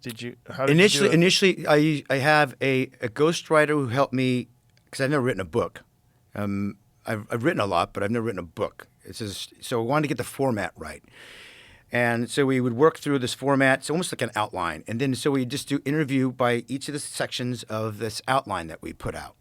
And so then we would just talk like this. And like, so let's talk about this thing. Take me moment by moment in the accident. I'm like, all right, let's do that. And we'd meet every day for like 2-3 hours, however long I could sustain going word by word on it. And we'd record it all and things. And I would write on my own because it would kick up new memories and started writing about the Lamaze thing. And, oh, gosh, that came up. And then that became a whole chapter in the book about breathing exercise, my awareness to breathing and how it became so important in my life. Anyway, so I just kept going and writing. And then I would do talks to companies. I would speak to kids at schools. All this was part of the writing experience because you can ask me the same question but we're in this environment. But then if I'm with my family and I answer the same question, it's the same kind of answer, but different. So I kept learning more and more. Data and information was stored in my brain, in my heart, in my spirit, and I had to unearth it and put it down into words, which I found to be the most difficult thing. Because as we speak, like I'm doing now, it's free to speak as whatever you want, but to write down the words, oh wait, there's accountability to the words because they're written, and you have more word choice. My brain doesn't operate as fast as I'd like to for my vocabulary. I'd probably drop way too many F-bombs instead of like really great words that I do know. Right. So it was nice to be able to take the time and spend the agony to really kind of express word by word through it, in a very real honest way. It's more like a diary, a recounting diary, than it was trying to be fancy with words and overcomplicate something that's really quite so simple. What was the process like of going over the words and deciding what to keep and what to edit out and how to format everything and what order to talk about things in? The order always was working for me from the beginning. It allowed for flexibility for what would come up in conversations, in the writing. It allowed for fluidity. But there's a beginning, middle, and end to this. We already knew the end. We already knew the beginning. Right. And so it was the branches off of, I didn't know I was going to talk about Lamaze in this book. Didn't know that was a huge milestone in my life that got me to understand what conscious breathing was and mitigate pain. Because there's a whole thing about Lamaze. I was taken at 12 years old. My mom was pregnant with my sister. And she said, put down the cleats, son. You're not going to soccer practice. Just grab a pillow. You're coming with me to the class. I'm like, what class? It was Lamaze class at the YMCA. And my stepdad was out driving a truck or something. And so my mom, she also needed me not to be alone. And she needed, whatever. So she brought me, the oldest. And I laid there with a pillow between her legs and teaching her how to breathe and short breaths. And then they pulled down a screen. Then they showed this midwife birth at home in a bathtub and squirting out water and this whole thing. Like, what's going on? I'm 12 years old. I'm mortified. I'm like, what happened? Is that a whale breaching? What was going on? So that came up in just sort of me and my partner talking about it. And he's like, dude, you don't realize how. I'm like, yeah. Well, that's why the book's called My Next Breath. It's all about breathing. And breathing was such an essential part of my recovery, my essential part of my, not dying, and to get through each and every moment. The perspective of breath, and it is not a conscious thought. It is right. It's reflexive in our body, and when we make it a consciousness, when we invest into our breath, what you can do with your mind, with your breath, right? It opens up. Like the more you breathe, the more you get oxygen in your body. It's just feeding all of it. It feeds you. It only feeds you, right? Because people yawn, and I say the example of like, oh, you're tired. No, you're not tired. It's your body that you know that you need to breathe, get more oxygen in yourself, right? So you're not tired. You just need more O2. That's all. Yeah. Your body's making that happen. Isn't it fascinating that everybody breathes? So everybody thinks, oh, breathing, what's the big deal? It's like nothing. Have you ever read James Nestor's Breath? Mm-mm. Or it's actually Breathe, I guess. But it's an amazing book on breathing techniques and the history of breathing techniques and all the different things that people have achieved with breathing techniques, including holotropic breathing, which achieves psychedelic states of consciousness, and all these different feats of incredible physical endurance that people have achieved through breath work. Mm-hmm. It's a pretty amazing book. And he was a guest of mine on the podcast a few years back. But I read his book and started really getting into it and really trying to practice different breathing exercises. And there's a bunch of breathing exercises you can use for anxiety, for overcoming very stressful situations. But when you say that to most people, oh, breathing, they're like, oh, you're one of those guys. They're like, oh, right. you're concentrating on your breathing. What else are you concentrating on? Blinking. It's like, because it's like, you know what I mean? Yeah. It's like you can minimalize it. Yeah. You have the reductionist perspective where you don't think it's anything big, and especially if you've never practiced it. Yeah. But especially with like yogic breathing, you can achieve some bizarre states of relaxation and consciousness through breathing. Yeah, big time. Yeah. And you could. I always try whenever I explain it to somebody. I say like when I use it. I don't do it like on a daily basis. I mean, maybe now I do. But it's like I did it for, like you said, for anxiety when I was like nervous in an audition. How do I get out of this situation? Like, I'm not in my body. My heart's going like this. Right. I'm like, I can't read these lines. And I hear like Sean Penn in the room, and I'm supposed to go there and be better than this guy. I'm like, oh, I'm freaking out. I'm sweating. So I said, screw this. I leave the room. I go out of the building. I go out into the street, like on Sunset Boulevard somewhere, find a tree that's rooted in this damn earth. It might look ridiculous, and I don't care. But the courage to go down on your knees, go by the root, be in this earth, just take some 10 deep breaths as cars are honking and da-da on Sunset Boulevard. I don't give a shit. I'm back in my body. I'm back on this earth. Here I am. Let's fucking go. And I went back up in that room, and I smashed that audition. And I don't remember if I got the role or not, but it doesn't matter. I was back in my body. I was back on Earth, right? It wasn't like in this state of hysteria or nervousness or that, because I don't like that feeling. So I found a way to overcome that feeling. Yeah. Some people might just live in that feeling all the time. They might like it. I don't know. Maybe I they don't used to. think they like it. Yeah. I don't think anybody likes it. Yeah. I think the problem is you just get trapped in that feeling, and then the moment something comes up that's very difficult, that causes you to spiral again, you lose control. Yeah. Terrible. And you're out of your head. Yeah.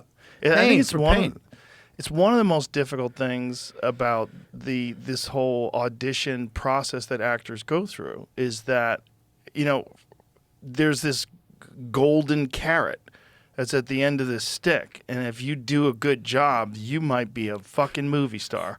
You know what I mean? Which seems impossible, right? Right. I mean, it must have seemed impossible before you pulled it off, right? Yeah, I know. That's never like something I was ever aiming for, really. What were you aiming for? Truth in everything I was doing.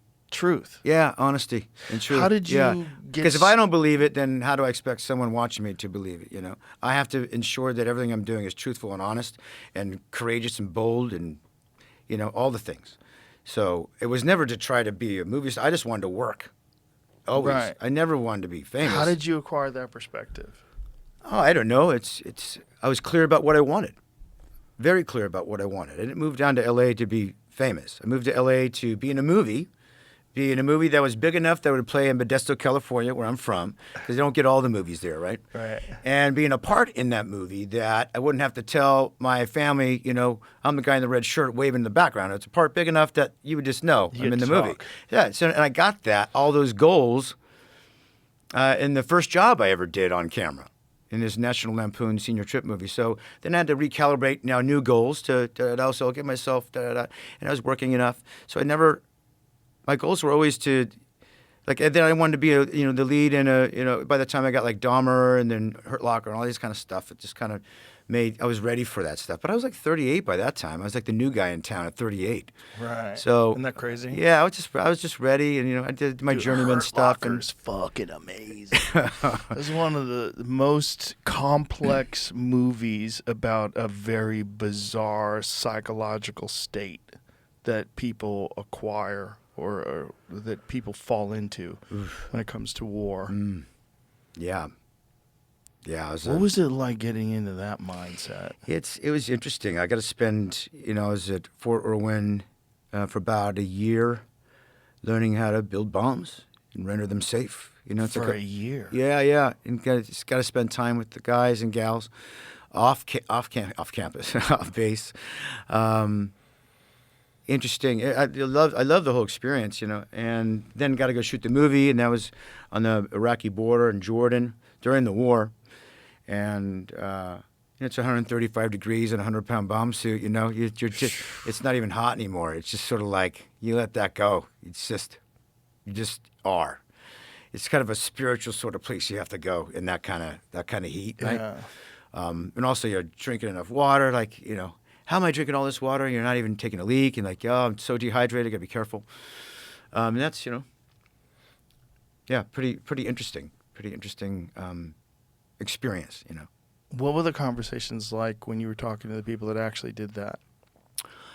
Well, most of them look like, school teachers.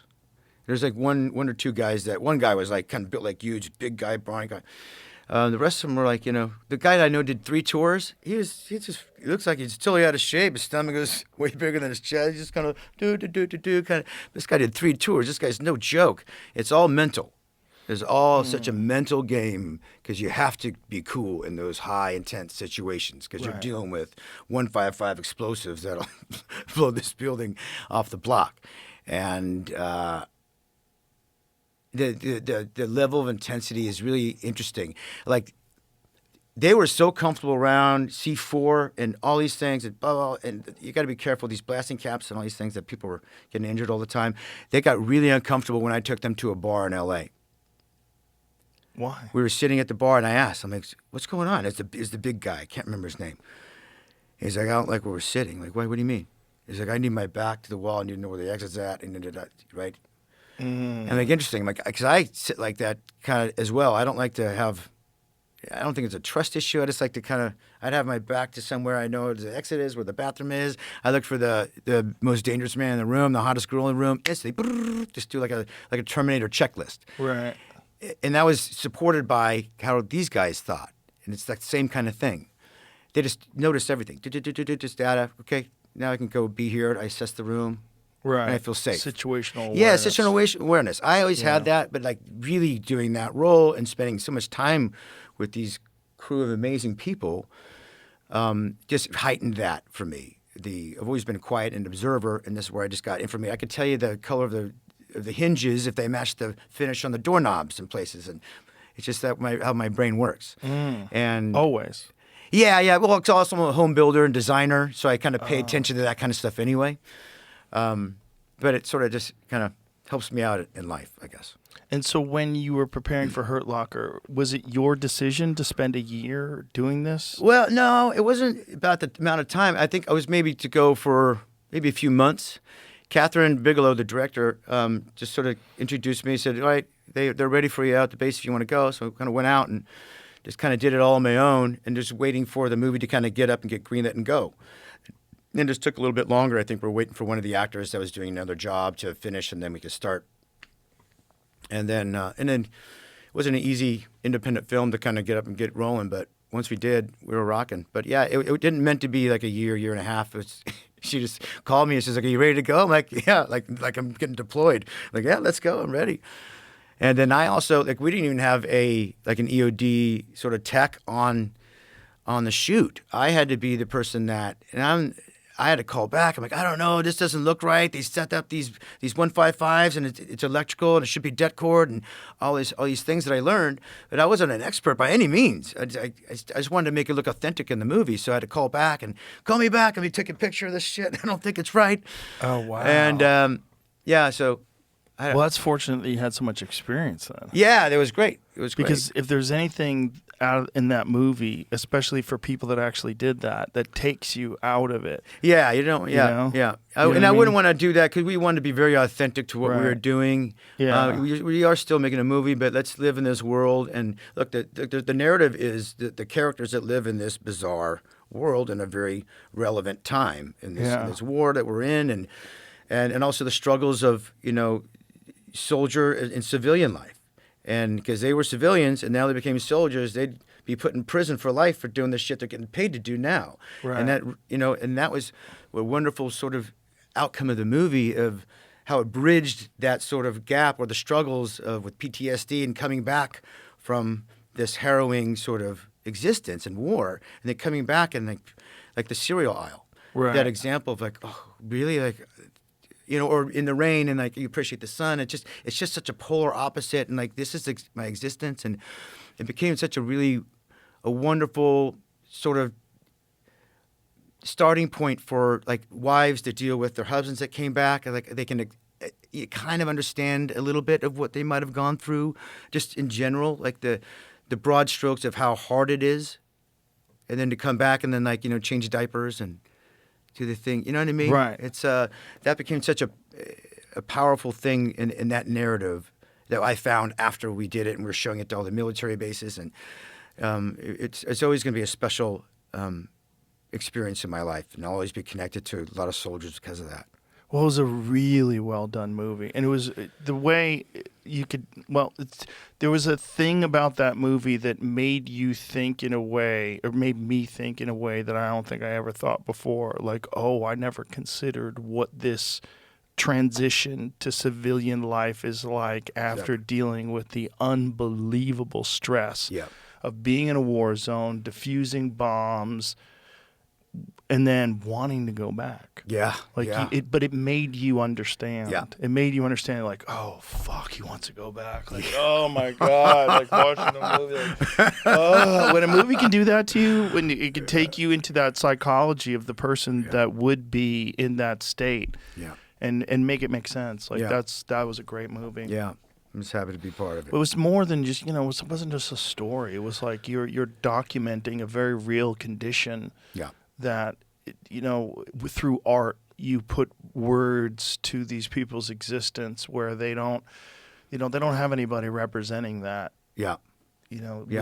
That's why it means a lot to me. And they let me know it means a lot to them. And that's the most special thing. Like, fuck it, the movie part of it. I mean, it's created a dialogue for a lot of broken families and united families better. Or there's like you said, it's a greater understanding of like, that difference of soldier-civilian life. It's a great bridge for it. Yeah, I remember. Very proud of that. I saw it, and then I went back to the Comedy Store, and I said, "Oh man, we saw Hurt Locker last night," and my friend went, "Dude," and I went, "Dude." And that was like all we had to say. Like, fuck, man. It's like that. It was that kind of movie that's just like, oh my God, like it just gives you anxiety, and it also just makes you like really reflect and think about what war is, and the requirement that you're putting on human beings to try to get them to transition from this insane chaos back into civilian life with no real guidance. Yeah. Just you figure this out. Now you're back in the cereal aisle. Yeah. Yeah. You're working at Starbucks or you're like, yeah. Yeah. It's interesting. How do you decide like what roles to pick when you're at this sort of stage in your life where you're so well known? People come to you with things, and you have to decide whether or not this project is something that resonates with you. Well, now it's different. the central part of my life for so long was my career. And then my daughter came around, and then she's number one. So then I would do the job that would allow me still to be a father, because I'm not going to not be a father, because my job takes me away for long periods of time, and I'm just not doing that in far places. So I'm not working out of the country anymore once my daughter was born. So I always had reach and access to my daughter, as fast as I needed to be. And then now, after the incident, it's even tightened up more and loosened up more, because my daughter is now 12 and she doesn't need me as much. She wants her friends a little bit more. Dad's a little bit lower on the totem pole, just temporarily, I know. But and also I can travel. Like I just worked last summer on a job. There's a movie called Knives Out, and then I brought my whole family with me. Knives Out was great. Yeah, it's awesome. Yeah, so this is going to be a really good one, too. But I was able to bring my entire family out. Like 15 people came out, because a lot of them not well-traveled, and they got to see a lot of Europe. Took my mom and my daughter to the Olympics in Paris. Dope. Got to spend a couple of weeks in Italy and just kind of celebrate. That's cool. Yeah, so we can do that kind of stuff now. So I did the job essentially just to have a summer vacation with my family. Oh, nice. So that's kind of how I decide. And also, I did love the character. I mean, come on, all that has to line in there, too. I'm not just going to do a job for a job. But it just lined up. But my family has to be involved. My daughter has to be involved. Friends have to be involved. Otherwise, I'm not going to remove myself from all those shared experiences with people in my life just so I can go do a movie. I don't want to do any movie that bad. So that's my limitation. Well, that limitation's real success, too. Did you really choose things that you're actually passionate about that fit within these parameters that allow you to live your life the way you want to? Yeah, and work with people that inspire me. And I think, I'm just not going to do a job like you can't pay me. I mean, you could put $1 trillion in front of me. Go do this. You only need you for 2 weeks. I'm like, it doesn't fit. It doesn't check all the boxes that have real value. Right. The shared experience, the joy with my daughter, my family, and my friends. And, then it's just not worth it to me. I don't need to go act to do a job. I don't. Right. You do it because you want to. Yeah. Yeah. And that's to me what retirement is. And I'm doing what I want to do with who I want to do it with, and I'm still always going to be busy and work all my life. I'll do that. Yeah, but it's not retirement. But it is just a better life. Well, it is in my mind. I'm a busy guy, and I like to contribute. I'm very busy doing the Renovation Foundation, right, which is a huge, big central part of my life with my family that runs this charitable foundation in my community in Lake Tahoe for foster youth and disadvantaged youth, and giving them opportunities that they don't have, these poor kids, and that's great. And I love that.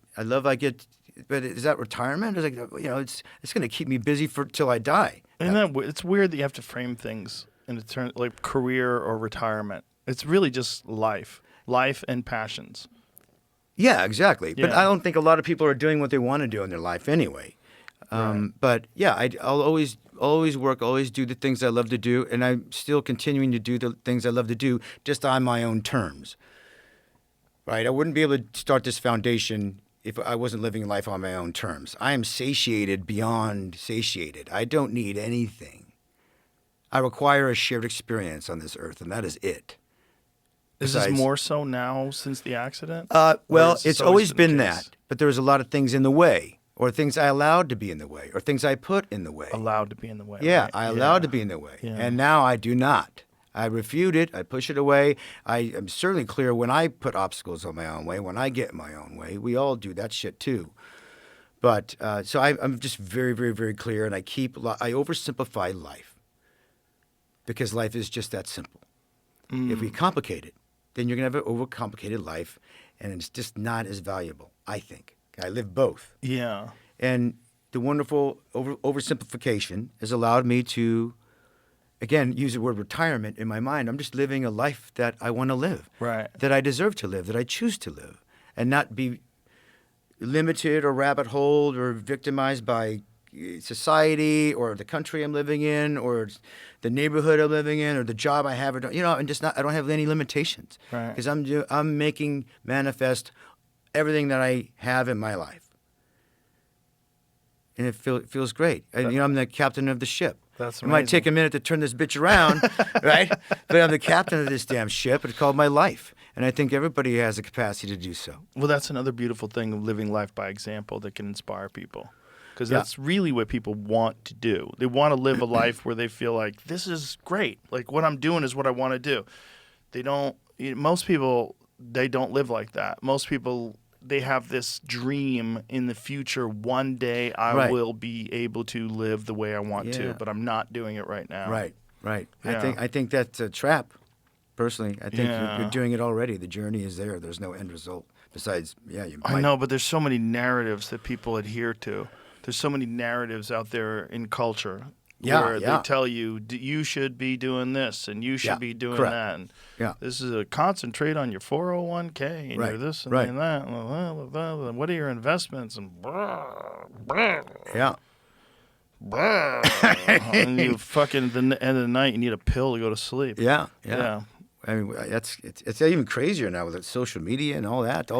That's poison. That's just white noise Yeah. of garbage. I mean, man. I've been off it lately for like the last few weeks. Yeah. Where I literally just check it when I'm taking a shit and that's it. Yeah. And I look Apropos at, too. I look to see if there's anything crazy going on in the world, just so Yeah. I know. Like, Yeah, what's happening. Yeah. But I don't ever get involved. I Yeah. don't ever like argue with people or post things, and I just see people doing it, and I'm Yeah. like, you're losing your fucking mind. And I've had Yeah. conversations with friends, and they're like, you know what, fucking this and that and that and this. I'm like, why?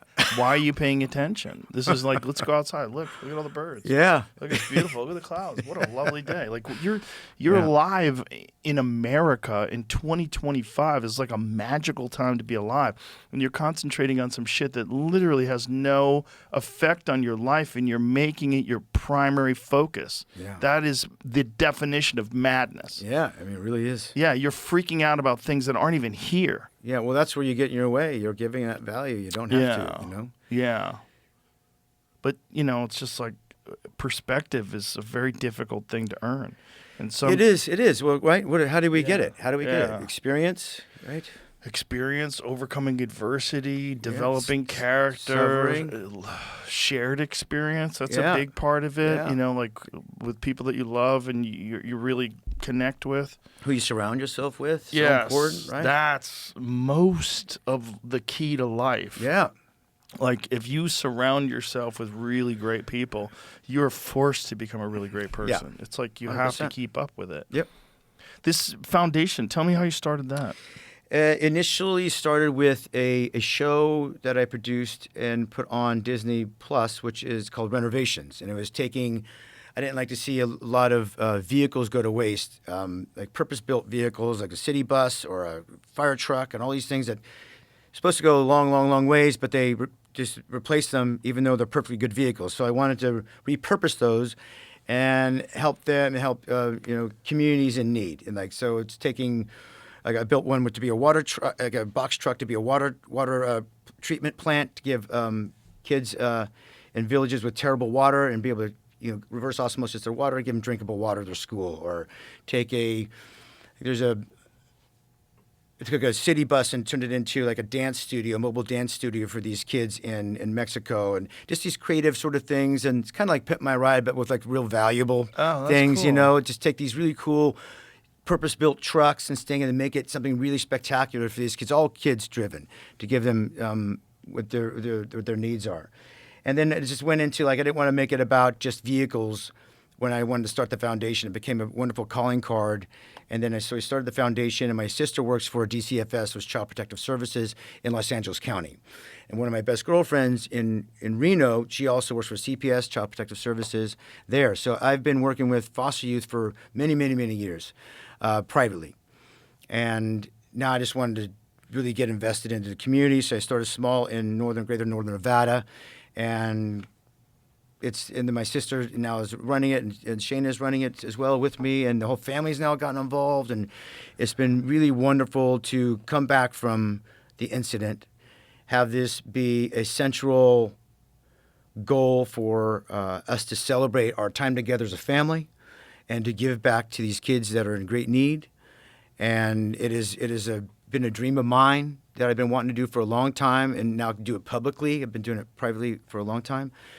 And to really make a big splash and make a lot of movement for these kids. And I think it's one of the reasons why I was brought back, outside of all the other things. But I think there's something working in my favor to come back outside just, my family. And I think it is my reach to kids and my ability to have a great effect for them.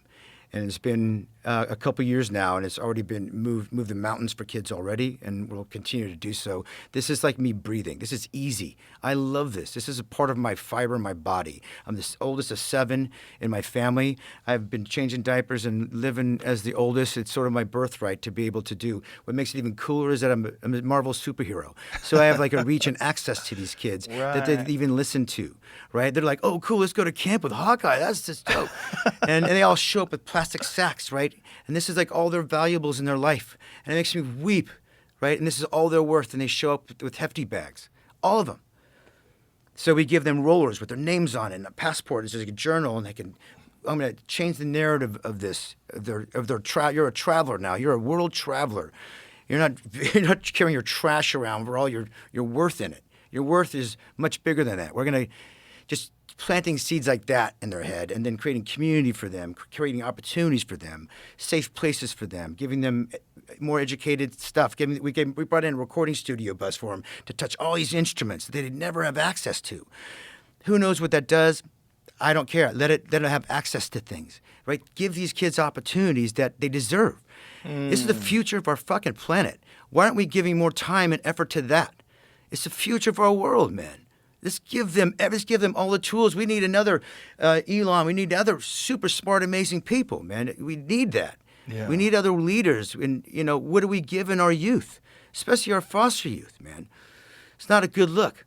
They've gone through a lot of struggles, these kids, man, and they're not going to struggle, not on my dime, not on my time. That's amazing. So it's an easy thing for me to do. It's a great focus for me that's outside of... It's things I enjoy, right? I still do things that I enjoy. I just get to do it with these kids, and they teach me so much. I learn so much. They keep me in a really youthful spirit. It's harrowing to hear what they've been through, Joe.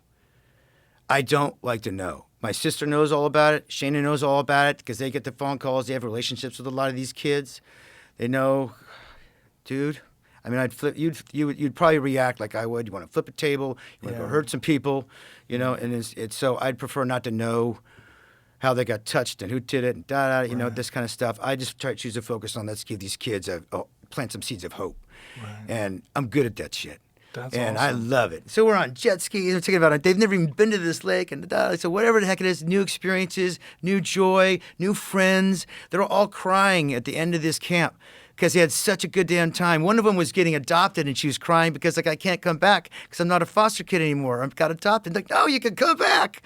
You did good then when she didn't want to get adopted.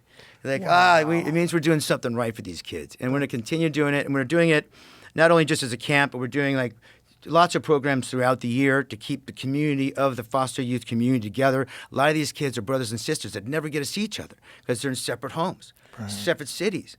One's in Vegas, one's in Reno, right? Dude, you can't do that. No. You can't do that. So we're doing our best to unite community, right? We need each other. Yeah. These kids need each other. Even beyond, they don't need me. They need access and reasons to be together. So it's helping the foster parents. It's helping the kids. It's whatever we can do. We're going to start building youth centers as well. We'll be building homes as well in the future with the foundation. But we're starting step by step, breath at a time, brick by brick, and building camps and activities and education for them. And I love it. You can see how much I love it. I can talk about this for days, man. You lit up when you're talking about it. Yeah. I love it, man. We have these camps coming up here in June and July, so I'm pumped. Can't wait to finish this job and go back home. That's incredible. Yeah. It's kind of shocking that it takes individuals to be inspired to do something like this because society doesn't put any emphasis on this. Well, it's like, look, there's foster states have foster programs, right? That's right, but there's gaps in the system, man. Yeah. It's like forgotten kids are forgotten, and then some are. It's tragic. But put a spotlight on something, put energy into something. It builds, and I got a loud voice and a big heart. And I'm very actionable at what I do, and that's why the foundation's growing and making the moves and making the paving ways for these kids. So I'll keep doing it, man. It's easy. How long have you been doing this now? Publicly, only a couple years. It's just started out. So, then it's like learning about the nonprofit stuff. It's like, oh man, it's like going out and asking for money. So I don't do that. I'll go do like voiceover jobs and like put money in the account for. I hate asking for money for foundation stuff. I'll let somebody else kind of bother that. I stay in my lane. I work with the kids and work with the ideas and the programs, and I let my sister and those guys on the board deal with like you're having to raise money and all those kind of things. It's just not my wheelhouse. Well, unfortunately, when people hear nonprofit, they always think, okay, well, where's the money really going? Well, that's where it is, and that's why we operate at 8%, I think. Oh, 8%. That's great. Yeah, nobody that's does incredible. that. That's the opposite of how they're usually done. Yeah, exactly. Yeah. Yeah. So I mean, even if we got it to, because no one takes anything except just basic operating costs, and if we're operating at 8%, I think maybe 13%, it's like all the money's going to the kids, man. That's all incredible. of it. All of it. So I'm trying to get to the bank account to be full, so we only operate off the interest. Once we're there, then we can really start to move needle for building things and doing some stuff in the future. So I'm excited for that. Are you going to expand this? Yeah, it'll grow. Again, I think to keep effective for me is staying in the home area or just the state of Nevada at least, and not going too far. So because I'm very, very hands-on, and it's important for me to be the voice for the foundation and for these kids and an advocate for them. And so Nevada is kind of the goal for maybe the next 5 years for sure. And there's still a ton of kids that I have not reached and need to reach. So I focus on that. That's amazing, Yeah. man. Yeah. Then there's like getting these youths that they age out, but getting back into being counselors back in the camp. There's a great thing with UNR. They get a free ride at the university, and a lot of them are going back into sociology and psychology and want to go help kids in foster. Like, this is so great. So I want to give them opportunities to come back and help the youth and maybe give them guidance. God, this is awesome. Self-healing and cathartic in its own way. Whatever we can do, man. It's a wonderful, wonderful life. It's amazing because you light up when you talk about that like nothing else we've talked about so Yeah, far. yeah, man. It is. It's everything. It's again. I'm focusing my energy on all the positive stuff, because I'm too sensitive to deal with the hardships that they go through. So let me just be a guiding light for them, or someone to laugh on. They to sign my T-shirts, whatever they want to do. I don't care. I'm their playground. I love it, man. Again, I think it's the reason why I came back, Joe. That's incredible. Yeah. Well, you could see that it means so much to you. Yeah. And that's just, if you could find something like that in life, you're a winner. Yeah. Yeah. I mean, just think of the amount of positive energy you put out there in the world. Yeah, it's pretty exponential, And too. then also it comes how back. it cascades. Yeah, the Yeah. ripple effect of that Yeah. is insane. Change their life. Yeah. They'll change other people's Yes. lives. Yeah. And it then comes back. It's pretty what you put out in the world is what you get back, Yeah. I see it every day, and it's exponential, especially now since the incident. The ripple effect of just, dude, this happened in my driveway. It's a private experience. I woke up, and it was a global thing. I didn't ask for that. I'm so kind of glad it did. It allowed people to see me as the man that I am and not the guy that slings an arrow. Right. You know what I mean? It's a fake Right. arrow because it's CGI, right? Right. So I'm glad it became a big public thing. But the ripple effect of just this narrative of the recovery is, like you said, it can affect a lot of people, and it's a beautiful thing. It's a positive thing, and like the foundation, and I see it and feel it every day. You really lead an exemplary life, my friend. Well, you really do. What's the alternative? I know, but I mean, it's interesting that you have this perspective. Like, I'm always curious that people that have such an amazing perspective. Like, how did you gain it? Like, how did you get to this place? Yeah, well, I mean, you have to. I think You have the life in review, right? Yeah. You know, it's a life in review. I think there's birth order, right? There's also being in the 70s in a small town where I was a latchkey kid, right? You didn't. I had free reign. I was 7 years old, and a key to the house. I didn't have to come home till the streetlights came on. Right, me too. No, I made mistakes. Yeah, I broke windows with slingshots and stole shit and light up the cigarette butt in my my mom's and all this stuff. And I got caught. And sometimes, I learned. I reprimand myself. I self-policed myself. I was a very honest kid. There's a lot of things. I had a bicycle, and then that was like freedom.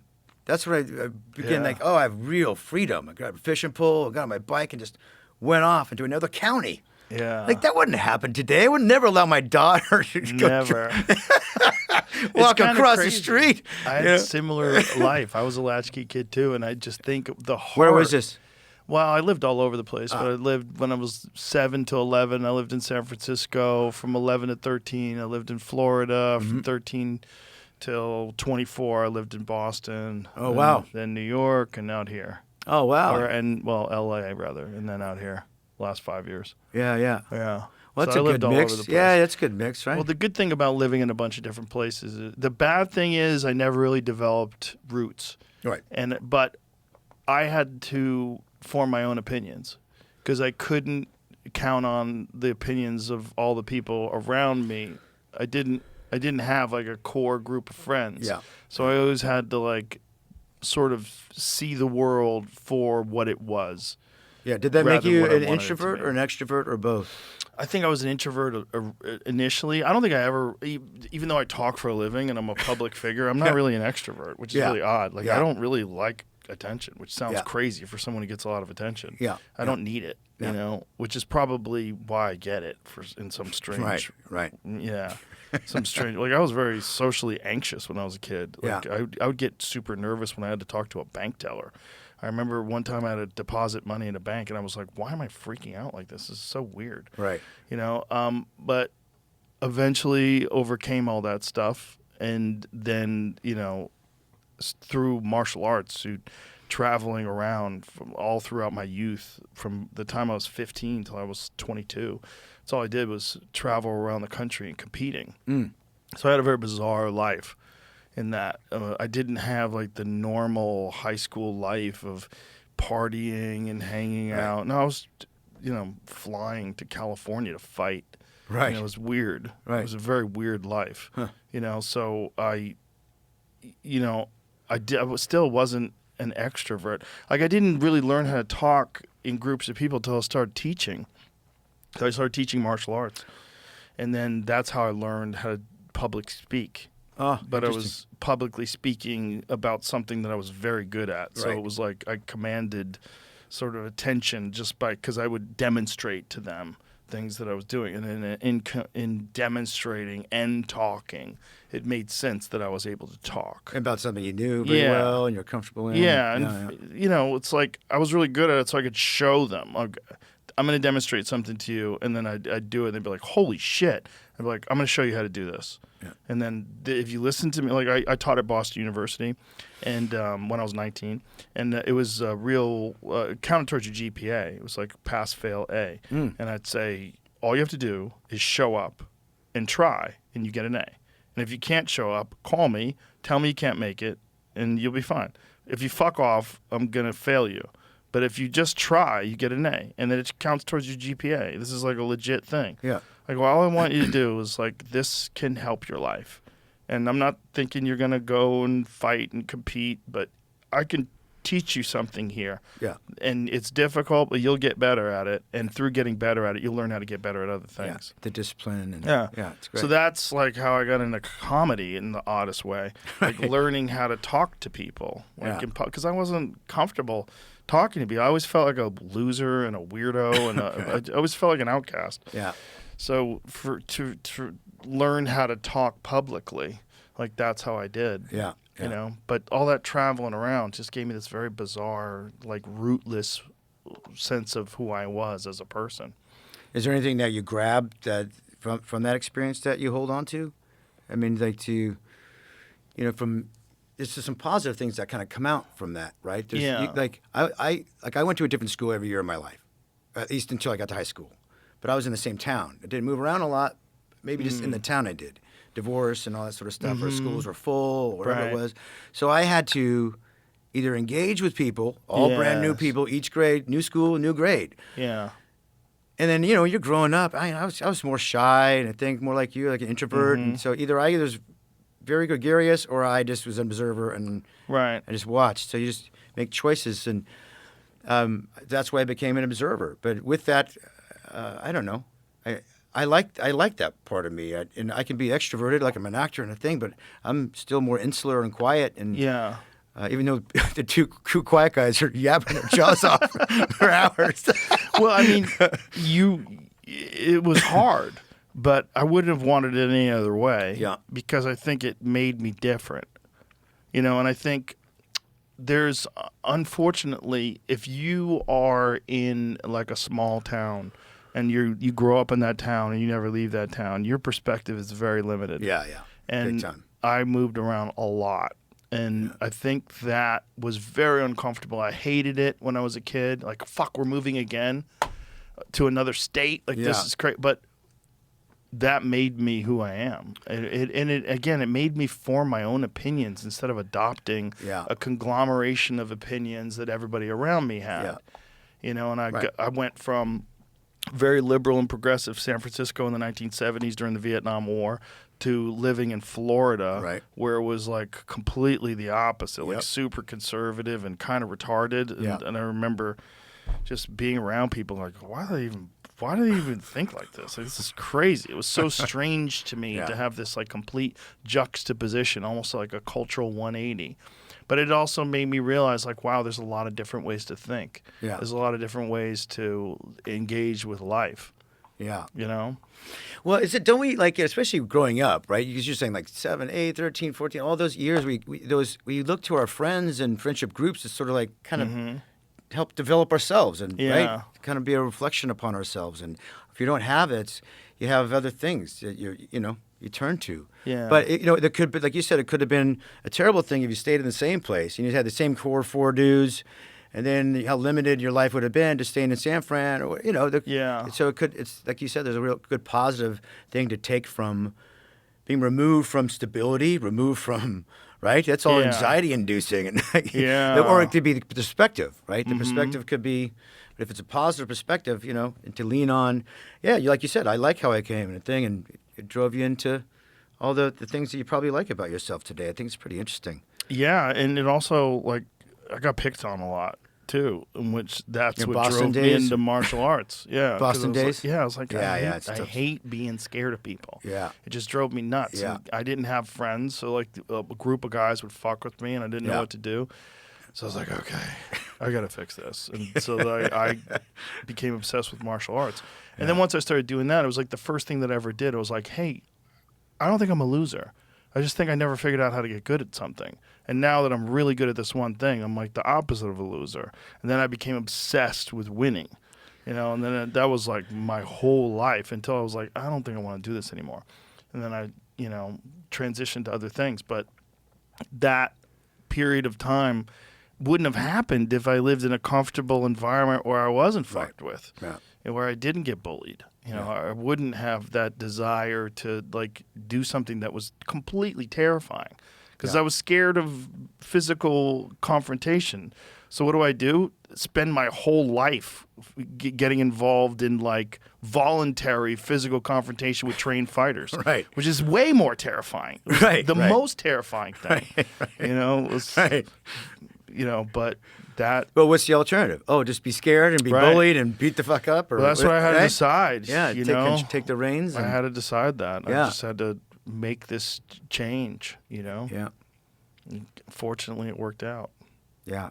It's very bizarre, the turns that life takes, and when you look back, you're like, what if that hadn't happened? What if I hadn't done this? What if I hadn't turned left instead? Yeah, the crossroads are so instrumental in who we become. Right. And like whether in control of that, like we're not steering any ship at that point, right? No, so much of it is luck. Yeah. Or whatever it is, or big fate. Time. whatever Yeah. fate means. Yeah. You know what I mean? Fate is kind of assumed once an outcome has been achieved. Oh, it was fate. Yeah, in hindsight. Was it really? Yeah, in hindsight, you can say that. Yeah, I'm not sure. Say that in the moment. Right. I do think there's a certain power to following instincts, Yeah. which I've always done for whatever reason.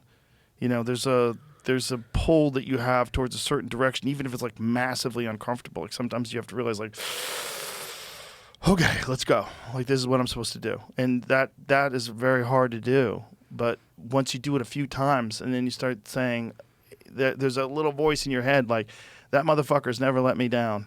I'm gonna keep serving that voice, whatever that voice is. I'm gonna keep listening. Even though people are like, what are you doing? And I'm like, I'm not going to listen to you. I hear that a lot. Yeah. I think so do a lot of people that have accomplished great things. Yeah. I don't think anybody who listens to the advice of everyone around them ever steps out of line. Yeah. You know, I don't think you ever really try anything crazy. Yeah, you got it. Because most people aren't going to want to support you when you're trying something that seems insane, whether it's trying to be a movie star or whatever it is, trying to be a martial artist or a rock star or anything in life that's hard to do. Most people are going to tell you don't do that. Especially people that are conservative, in a sense of like do something that is going to give you a good chance of success. Yeah. Because the more fun things are very open-ended. They don't really have a lot of like what are the numbers of people that become successful actors? Oh, I mean, it's just. Is it like 0.1%? Is it even Probably. that? It's probably not even that. Yeah, probably not even It's that. probably less than that. I mean, if you could like get a chart of like how many people move to Los Angeles to try to make it in show business and how many make it, it's got to be an astronomical. The numbers are not good. Insane. Those numbers have to be insane. Yeah. But my thought was like, fuck, somebody's doing it. Like somebody did it. Like, why can't I do it? And then people would say, you're not, you know what, with the odds you're going to make it? Like, I don't know. Well, why am I thinking about that? It can be done. Yeah. People have done it. Like you but you have to be willing to just really fucking throw yourself into something. Yeah. And know that, especially in the beginning, there's no time to fuck off here. If you really want to do something that's really hard to do, like you got to be all in. Yeah. Because there's too many people that are all in. Yeah. And you're competing with them. Yeah. You're not competing with these like half-steppers, these people that are kind of dipping in and dipping out. Yeah, They're there as an example for you to not live your life. Yeah. Well, isn't there like a kind of a selective hearing that kind of has to happen in anything for anyone? We have to listen and really listen to engage and really listen to learn and grow. Yeah. But then we have to have selective listening to like how many times I was told no or I was told I was crazy. Oh, yeah. Or told like, what are you doing? You out of your mind? I'm like, ooh, now I knew I'm on the right track when I hear that. Mm-hmm.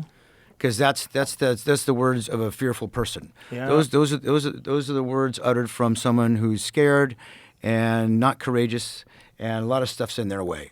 I'm on the right track. Well, when not people just say that. you know. There are those people that would try to sabotage you because they don't want you to be successful because they haven't taken a chance in their life. So they don't want anybody who's courageous they want you to fail.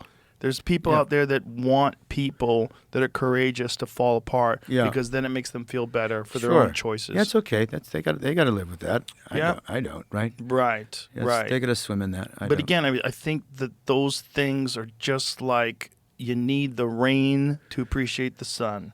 Yeah. You know, Yeah, you need to struggle to appreciate love. They have to coexist, otherwise they don't exist, right? It's like a truth and a lie. They both have to exist, otherwise everything's just fucking true. Right. Right? So that you have to coexist together, otherwise you don't. That's the hardest part of life to truly understand. Like, why is there evil? Because you need love. Yeah. You need good. Like, why can't everything be love? Well, it can't. It can't. There has to be evil people for you to appreciate loving people. Mm-hmm. You know, there really has to be kind people for you to, to appreciate, oh, okay, life is not just all cruelty. But you have to know that cruelty exists for you to appreciate kindness. Yeah. Weird. Yeah. It's a weird dance, and it's strange. Yeah, like if God is real, like what a strange game he's playing. Yeah, But you can kind yeah. of, when it all works out, you see wisdom in it. You know, you like, I kind of get it. Yeah. Like the life is not just utopia. It's a strange mix of good and evil. Yeah. And love and hate and all these things that are in the way that you Yeah, have those to overcome. tests, man. Those tests, don't they suck? They all do. all the tests we have in our lives, and everybody has them. Everybody. There's nobody that's exempt from it. No No one. matter how much money, how successful. You are Yeah. we're all susceptible to great tests and great suffering. Yeah. It's how well you overcome that suffering. It will determine how well you love and deeply you love in your life. And also, the people that have overcome the most are the most fascinating and interesting and complex people. Aren't they? Aren't they? Have you ever met Amanda Knox? Do you know who she is? Yeah, I know she is. But She's I that remember- woman that was accused wrongly Yeah, of correct. a murder in Italy. Yeah, and I remember that. she spent years in prison and in Italy, and she is so fascinating. Yeah. She's so strong and so interesting. And I asked her about this. I was like, do you ever think, like, you are this really unusual person with this, like, fucking cast iron integrity and character? Would you be this person if you hadn't been wrongly accused and spent years in prison and publicly persecuted and then eventually absolved? Like, who would you be? I mean, would you want it any other way? I mean, Right. I wouldn't wish that on anybody. Yeah, but yet, yeah. here you meet her. She's so incredible. It's like, life is very, very odd. Yeah. And there's choices that she could have made, right? In that. She could have been like resentful. Right. Well, I don't know how Right. she is, so I don't know. She's not at all, Yeah, no. but like, there's, and she could Yeah. have been valid in any really kind of feeling she has about things, because that's all sounds pretty shitty. Yeah. Right. You got to, but again, what's the alternative? You want to hold on to resentment and that kind of, is that the life you want to live because it's your choice? Right. Or I like, fuck, sounds like an interesting person to talk about, but is it a choice? Is it a choice for her? Did she Right. feel like it was a choice? Like, what's her, Certainly wasn't. yeah. No, I mean- Did she feel like that made her who she is and she's content with that, or?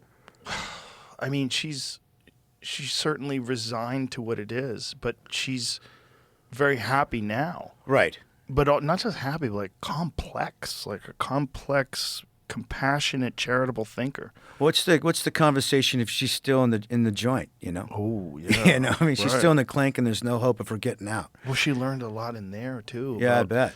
People, like what the terrible choices that people make, because most of the people that were in there were guilty. And the terrible choices that these people make, and like what happened to you when you were young. Like, why did you become a person who murdered your husband? Why did you become a person who, robbed a bank? Why did you? What went wrong? You used to be a baby. Yeah. This is just something that I really changed. Being a parent really changed my perspective of human beings in a very profound way, in many, many profound ways. But one of the biggest ones is I stopped looking at people as being static.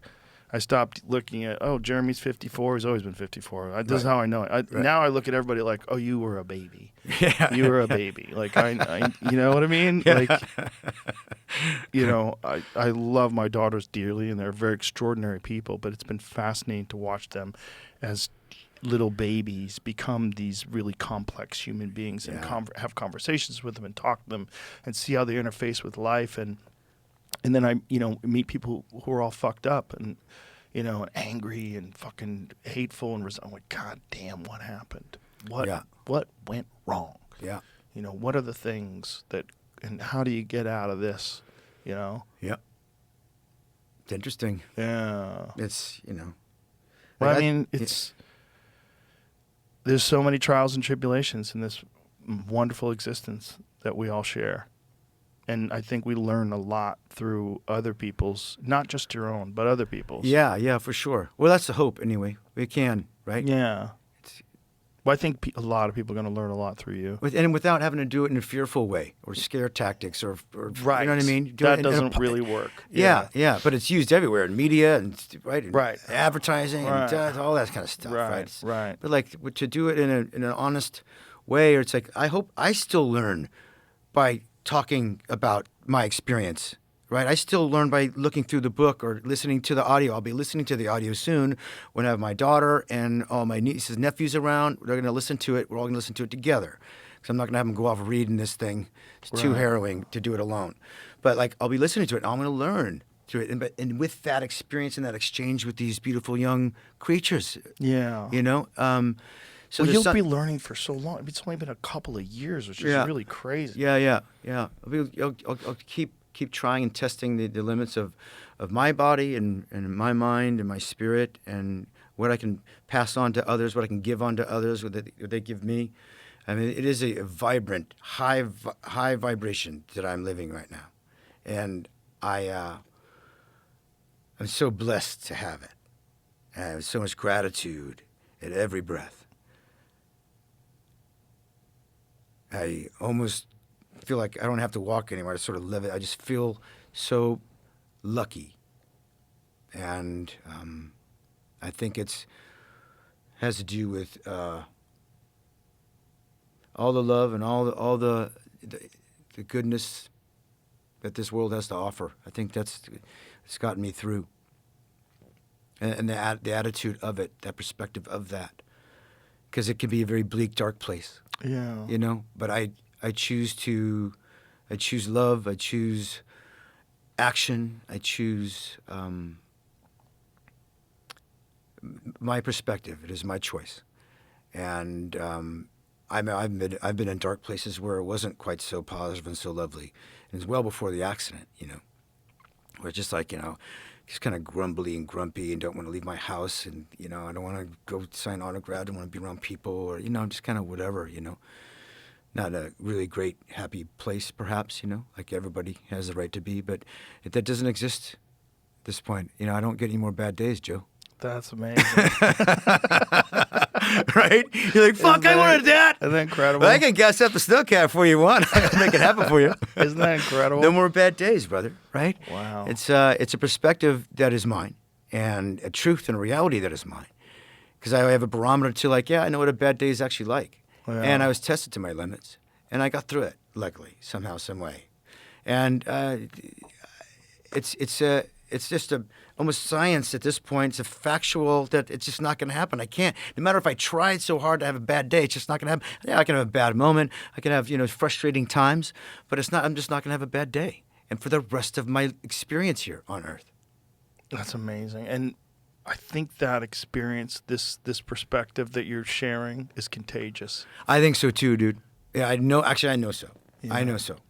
Yeah, For I think fact. so too. For a fact. It's sort of make manifestation of what your existence is. You want it to be. Yeah. And you can do it. Yeah. But you gotta believe it. You gotta do it. Yeah. Both those things. I think that's why it's beautiful that you wrote this book. So, Yeah. My next breath. Yes, sir. Thank you, Jeremy. It was awesome. I really appreciate you. Yeah. Appreciate talking Likewise, to you. brother. You make me happy, man. You bring out a lot of good stuff in me. You reaffirm a lot of good things in me in a really, really meaningful way, and I appreciate you. I appreciate you too. Thank you. It was a lot of fun. Yes, sir. Thank you. Yeah, All right. I'll see you at the UFCs too, man. Absolutely. Okay. Go buy this book, folks. Yes, sir. Bye, everybody. Bye-bye.